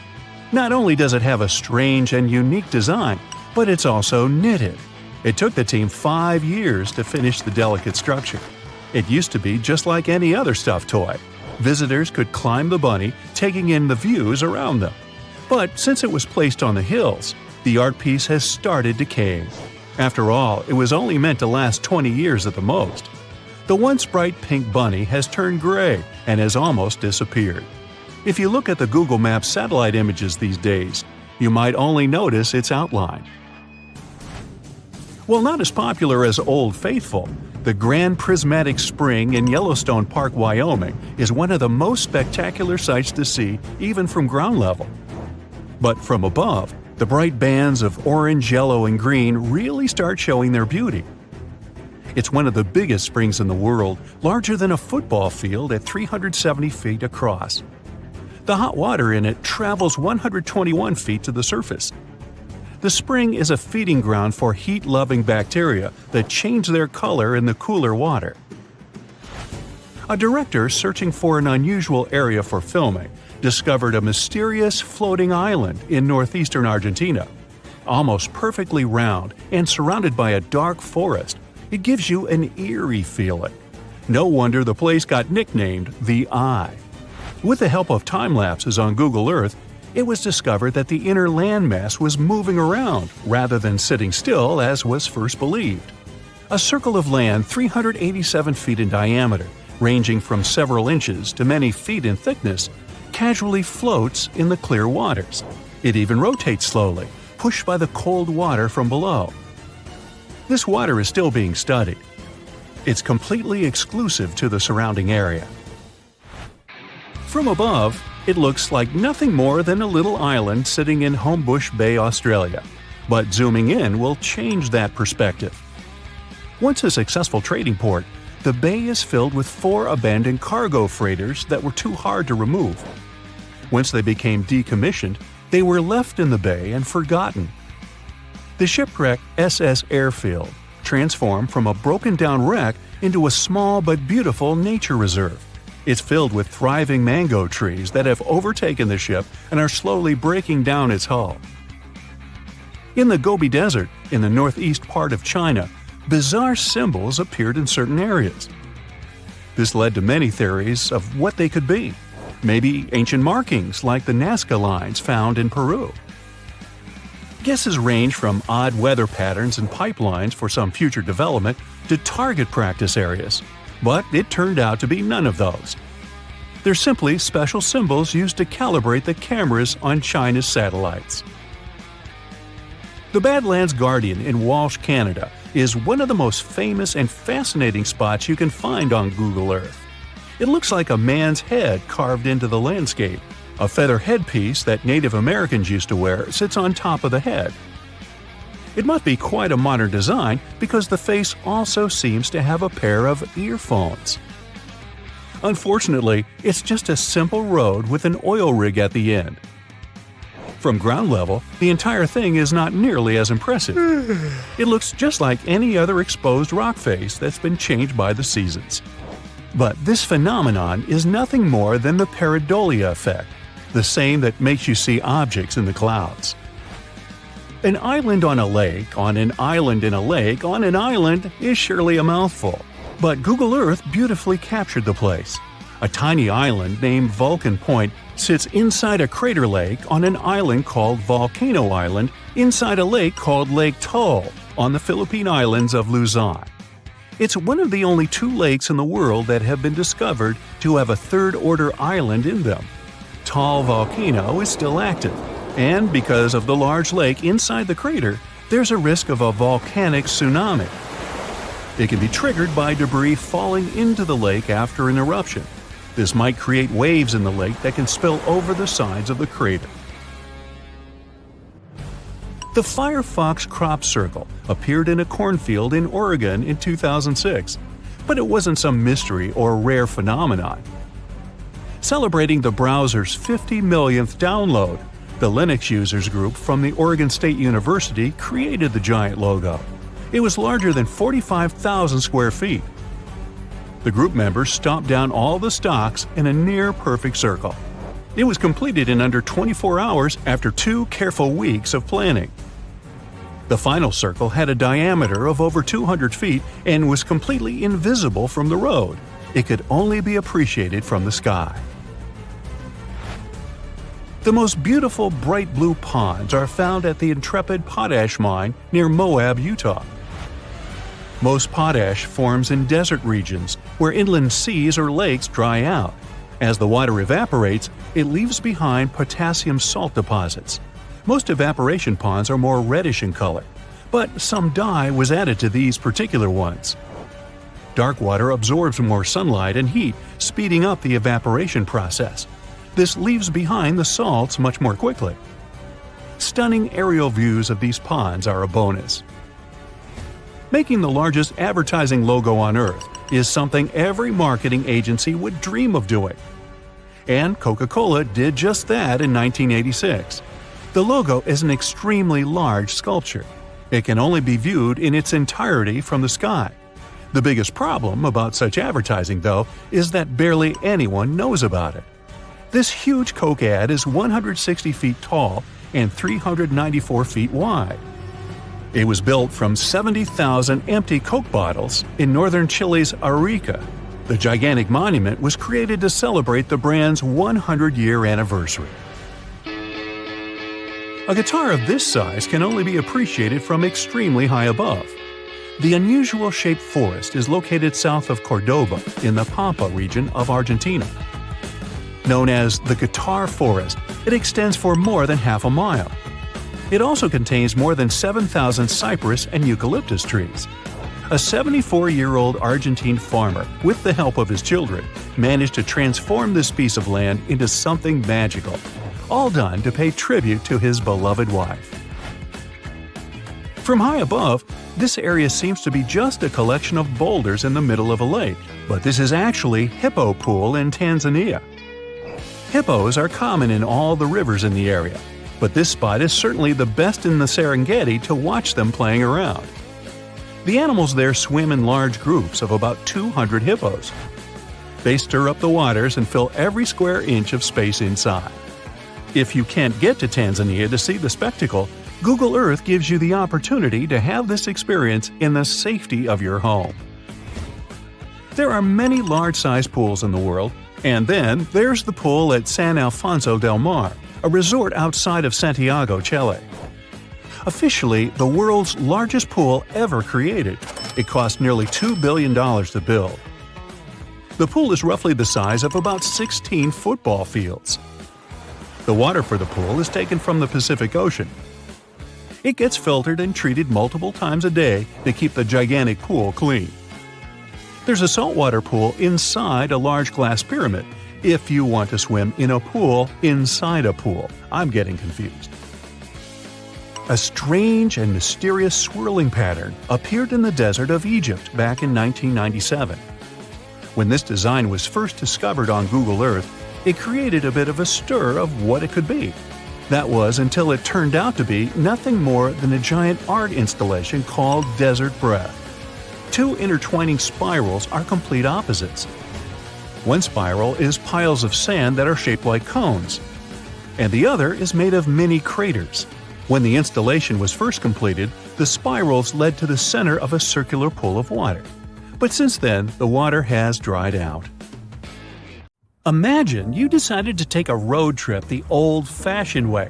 And by that I mean you decide to do it without the help of any technology. What? So you go to the nearest convenience store and buy a map of each state you plan to pass through. You buckle them up on the passenger seat right next to you and set off on your adventure. During your first week, you arrive in the state of New York. You wave bye-bye to Lady Liberty, eat a slice of pizza, and head upstate. Near the Catskills, you notice you're running low on gas and decide to stop in the nearest town to fill up your tank. You check your map, and it appears that the nearest place is a small village called Agloe, right at the next intersection. You drive a few minutes and pass through a sign that says, "Welcome to Agloe, home of the Agloe General Store." Well, this must be it, you think to yourself. But the town is strangely empty. You can't find the store or the gas station you were looking for. There are no houses. You start to think there might be a mistake. Agloe doesn't seem to exist. This story may sound made up, but it could have actually happened to anyone passing through New York a few years ago. Actually, the so-called town of Agloe is what is called a phantom settlement or a paper town. There are several of these around the world, but Agloe is probably the most famous. Paper towns are basically fake towns. That is, they don't really exist. They're made up of Easter eggs put there by map makers as a kind of copyright trap. Maps are tough to make. To create a map from scratch, one has to do years of field work or analysis of satellite photos. That's why plagiarism has always been rampant among map makers. It's pretty easy to redraw the same geographical features from one map onto a new map, and it is hard to get caught. People are, after all, drawing the exact same world. That's why map makers came up with a way to catch individuals stealing their data. Some map makers may include a mountain that is bigger than they are in reality. Others might add a slight turn on a road, where in reality there is none. For example, in the early 1970s, a fake mountain peak appeared on some Boulder County maps. The addition of this previously unknown peak, called Mount Richard, into local maps began to confuse Colorado rock climbers at the time. It turned out that Mount Richard was one of these copyright traps, put there by a local mapsman called Richard Ciacci. Let's just say he must have decided to pay a tribute to himself with this little addition. Now, adding a paper town is perhaps one of the most extreme solutions, one that mapmakers hope goes unnoticed. But that's not what usually happens, which leads us back to the Agloe story. Mapmakers Ernest Alpertz and Otto Lindbergh from the CDG, General Drafting Corporation, were part of the largest map publishers of the 1930s. Back then, the company was commissioned to create a map of the state of New York. That's when the two men had an idea. In order to prevent copyright infringement, they would create a phantom settlement combining parts of their names together. They came up with the strange name Agloe and added the fake town along Route 206 near the water reservoir of Catskills in upstate New York. The area was supposed to be, in reality, a dirt road. Years later, Rand McNally, another map designing company, produced a map of New York that included a town called Agloe in the same location where CDG had originally placed it. Lindbergh was convinced that he had a copyright case against his competitor, but the story just kept getting more complicated. Both companies went to settle the case in court, but as it turned out, McNally had a legitimate reason for adding Agloe to their version of a New York map. You see, in order to fabricate their maps, McNally did a thorough research on real estate and establishments located in each existing town. And as it turned out, Agloe was not an empty town when they drew their map. Records show that the town housed an establishment named Agloe General Store. Sure, it was the only building in town, but that was enough for the mapmakers to believe that such a town really existed. They added Agloe to the map like they would add any other town with physical establishments. It seemed they weren't infringing any copyright if this once phantom settlement had somehow come to life. The plot twist is that CDG's Alpers and Lindbergh could never have foreseen that someone would decide to occupy a made-up town. But it happened. One day, someone bought a map from a regional gas station that had Agloe marked on it. The person wanted to open a store more or less where Agloe existed, so they decided to name the store after the town it was in. They trusted the accuracy of the map they bought and named their business Agloe General Store. After all, why would there be a non-existent town on an official map? The general store didn't last many years, only enough to turn this story into a mess. On the bright side, this whole debacle turned Agloe into a super famous fictitious settlement. It became a tourist spot, with people driving from all over the U.S. to get a picture of the town's welcome sign. Now, as we said before, paper towns are plenty around the world and over time, too. A 2005 BBC documentary revealed that the city of London alone had over 100 tiny fake streets or paper streets around the city. For instance, the so-called Moat Lane is supposedly a curving road in Finchley, North London. But if you ever decide to go visit, you'll find nothing but trees and gardens. And what about Argleton, a town in the north of England? Or, more accurately, an empty field in northeastern England? Argleton existed for a while on Google Maps. There were hotel listings and apartments for rent in town. Well, the only thing is that they weren't really in Argleton, but rather in nearby settlements. It's believed that Google Maps imported these fake streets into its database, as they used renowned copyrighted atlases as their sources. But as the truth about these paper streets surfaced, The company later deleted them. If we turn back the clock a few hundred years, we'll find another mystery story involving a possible phantom settlement. But this isn't a tiny town at an intersection, but rather an entire island. Bermejo Island was speculated to be a tiny inhabited island. It appeared on many maps of the 16th and 17th centuries and was a hot spot for Spanish explorers. Its location sometimes varied slightly from map to map, and occasionally its name appeared as Vermija, but its existence seems certain enough. It wasn't until the 18th century that the island stopped being depicted in maps altogether. This island's last appearance dates back to a 1921 edition of a Mexican atlas, and then, poof, it dropped out of the horizon altogether. The case of Mexico's disappeared island has raised many questions. Did it sink? Was it destroyed? Are people simply looking for it in the wrong place? 3 official investigations took place in 2009 to locate the island. They used high-end technologies, scouring Mexico's oceans and seabeds. Yet, Bermeja remained nowhere to be found. One can't help but wonder if the island ever existed at all. Similar to modern-day mapmakers, 16th and 17th century mapmakers had their way to trick map users. Instead of copyright traps, these fake towns or even fake islands served as a way to fool and confuse enemies and unwanted voyagers. Since a long time has gone by, it's hard to know whether Bermeja was just another phantom settlement. It stopped being depicted on maps, but this mysterious case still leaves people baffled and confused. It was April 10, 1912. Richard had just departed from Southampton, England, aboard the most famous ship of the time, dubbed the Unsinkable. Since he had just witnessed a near collision with the SS City of New York, he decided to write to his wife and report the unfortunate and frightening event. "My dearest Sal," he wrote, "we got away yesterday after a lot of trouble." Little did he know that a mere 4 days later, both his pen and the ship he was on would be lost forever at the bottom of the North Atlantic Ocean. Was this some sort of bad omen? Did Richard actually foresee what was about to happen to the ship he was on? In case you haven't figured it out by now, Mr. Richard Geddes was aboard the Titanic on the day that he wrote the letter to his wife. On April 14, 1912, the ship seemed to have been lost forever. Along with it, so many secrets and treasures have settled at the bottom of the ocean. It took until 1985 for the Titanic's wreck to be finally rediscovered using state-of-the-art sonar technology. Ever since then, they've managed to recover thousands of items from the Titanic, and many of them went on display or auction.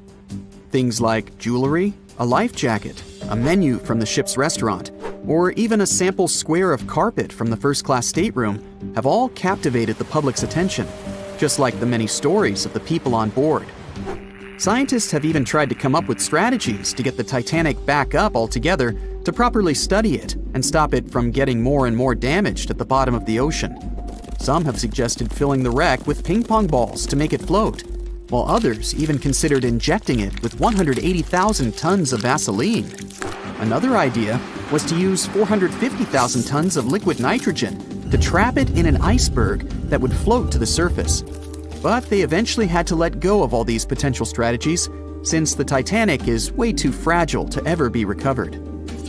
The Titanic may be one of the most interesting ships lying at the bottom of the ocean, at least in popular culture, but deep-sea divers have a lot of other stories to share. Planes also sometimes find their way to the bottom of the ocean. Deep-sea divers in Oahu, Hawaii came across the wreckage of an F-4U Corsair plane. It seems to have crashed into the ocean in 1946, as it didn't have sufficient fuel.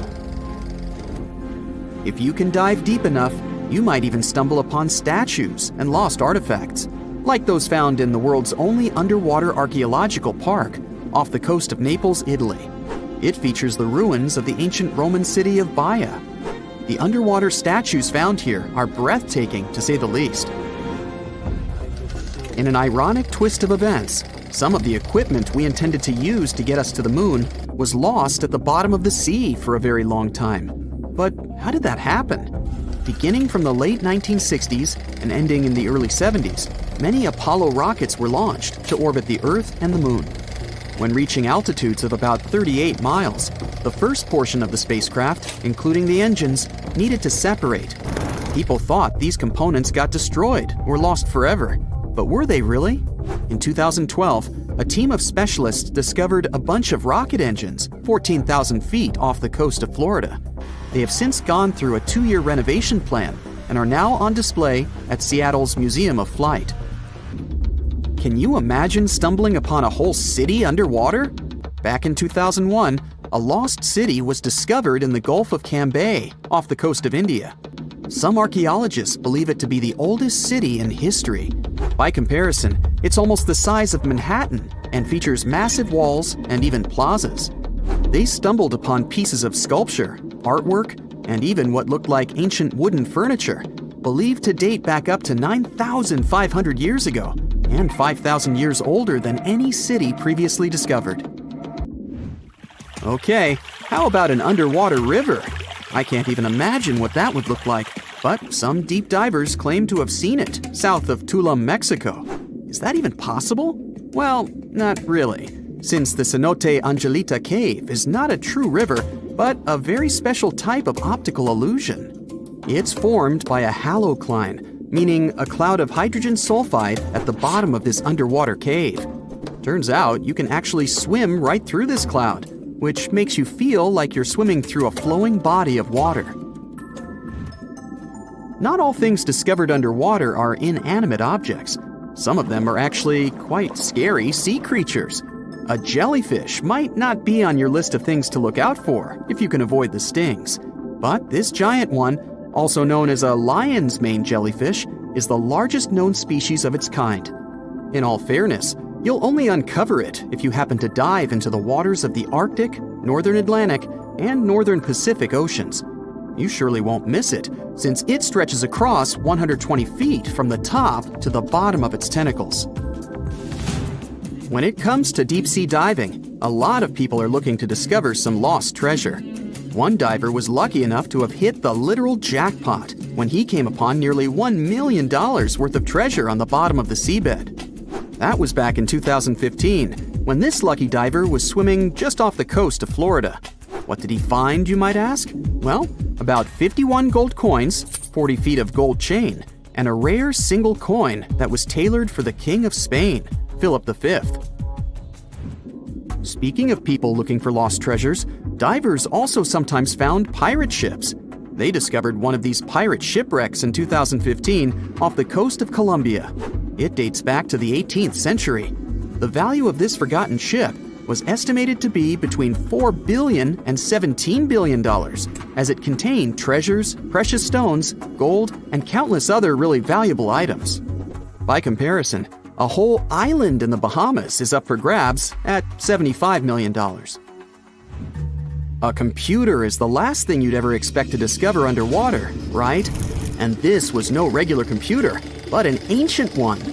And yet, someone stumbled upon it between 1900 and 1901 on the spot of a shipwreck located off one Greek island. Researchers believe this weird stone contraption to be the earliest form of a computer. It was designed to serve many purposes, such as predicting astronomical positions and eclipses on the calendar. Since humanity lost most of the technology used back then, it was wonderful to rediscover it so many years later. It let us piece together many of the ancient Greeks' accomplishments. The computer is now at the National Archaeological Museum of Athens, should you ever want to check it out in person. This has to be one of the most mysterious places on Earth. It's called the Mariana Trench, and it's the deepest part of the Earth's oceans.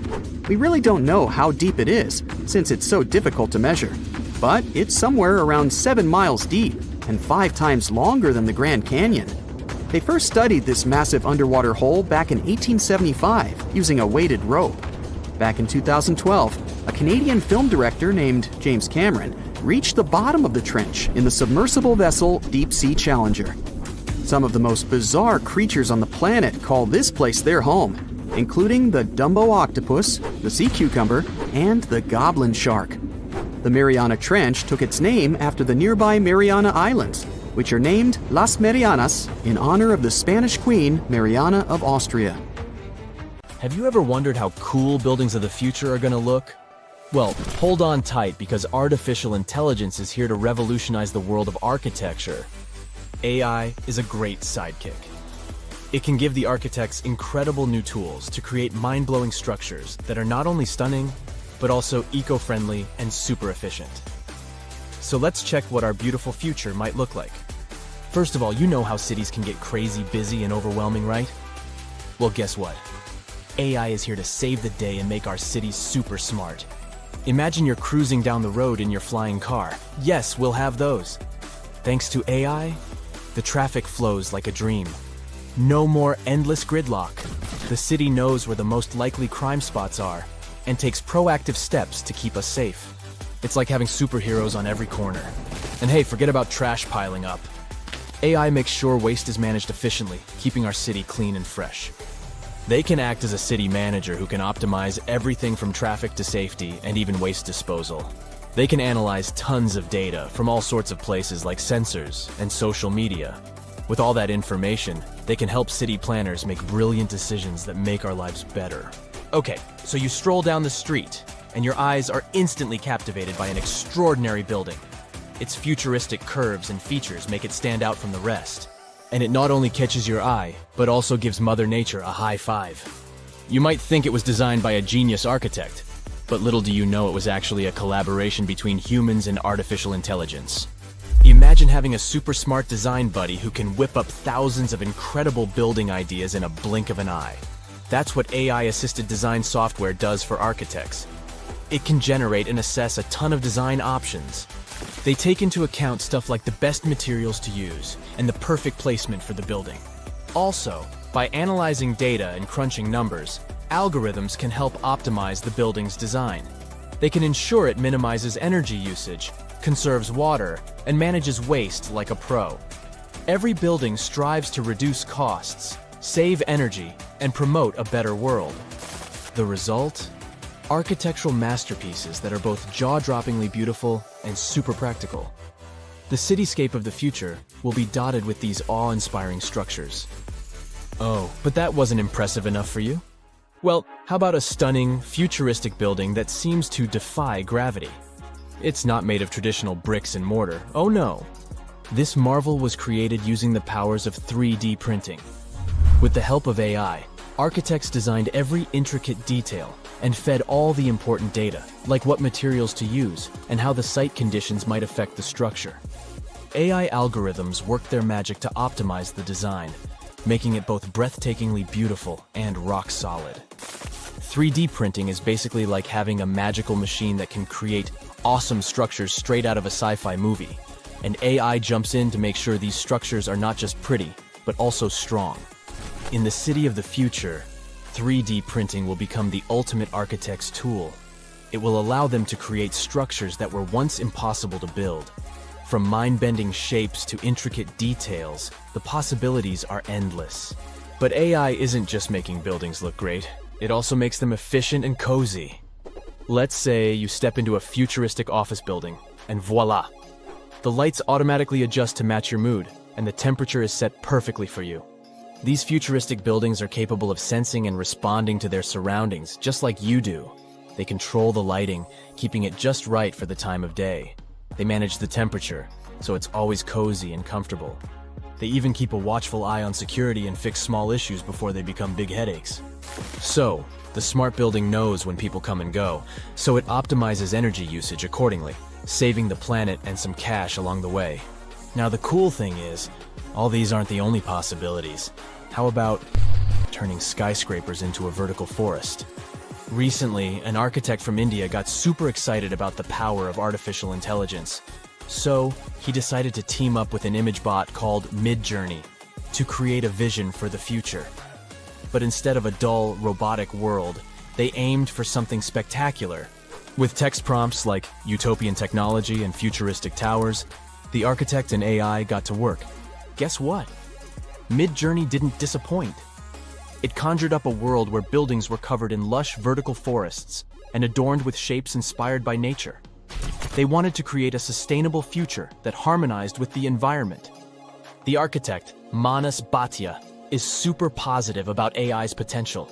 He doesn't see it as a threat to his job, but as a powerful tool for positive change. He envisions a future where architects and AI collaborate to make breathtaking designs. In his project, Patya even asked the AI to imagine symbiotic and hollowed structures, and it responded with pictures of apartments nestled within hollowed-out trees. Imagine a world where the building itself becomes a living, breathing part of nature. Well, Bhatia believes that nature should play a big role in architecture. He loves designing structures that embrace nature's beauty and functionality. From buildings built around trees to facades that regulate temperature, he's all about blending architecture with the natural world. With architects like Bhatia and the superpowers of AI, the future of cities is going to be amazing. So get ready to step into a world where nature and technology coexist in perfect harmony. It's a dream we can't wait to see come true. Or, if you're not a big fan of trees, how about this? Skyscrapers that aren't made of solid bricks, but instead, they're inflatable wonders.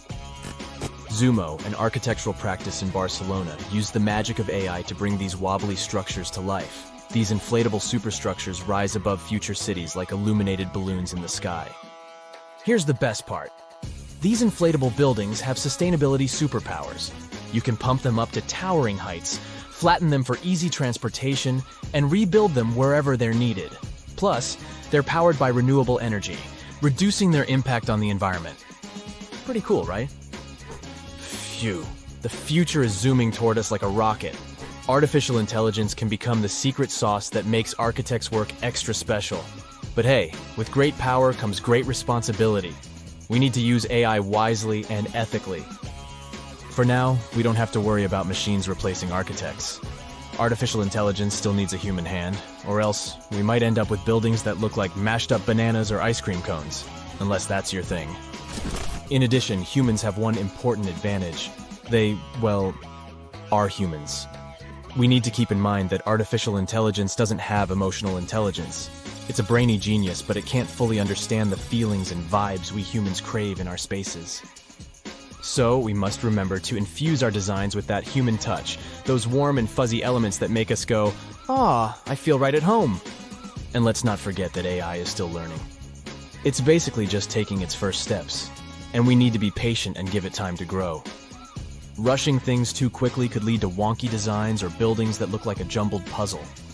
This might look cool if you like avant-garde architecture, but for regular folk, no thanks. So, as the future unfolds at warp speed, let's embrace the wonders of AI in architecture. But let's also remember to balance its brilliance with our own human touch. Together, we can create a future where buildings are not just functional, but also filled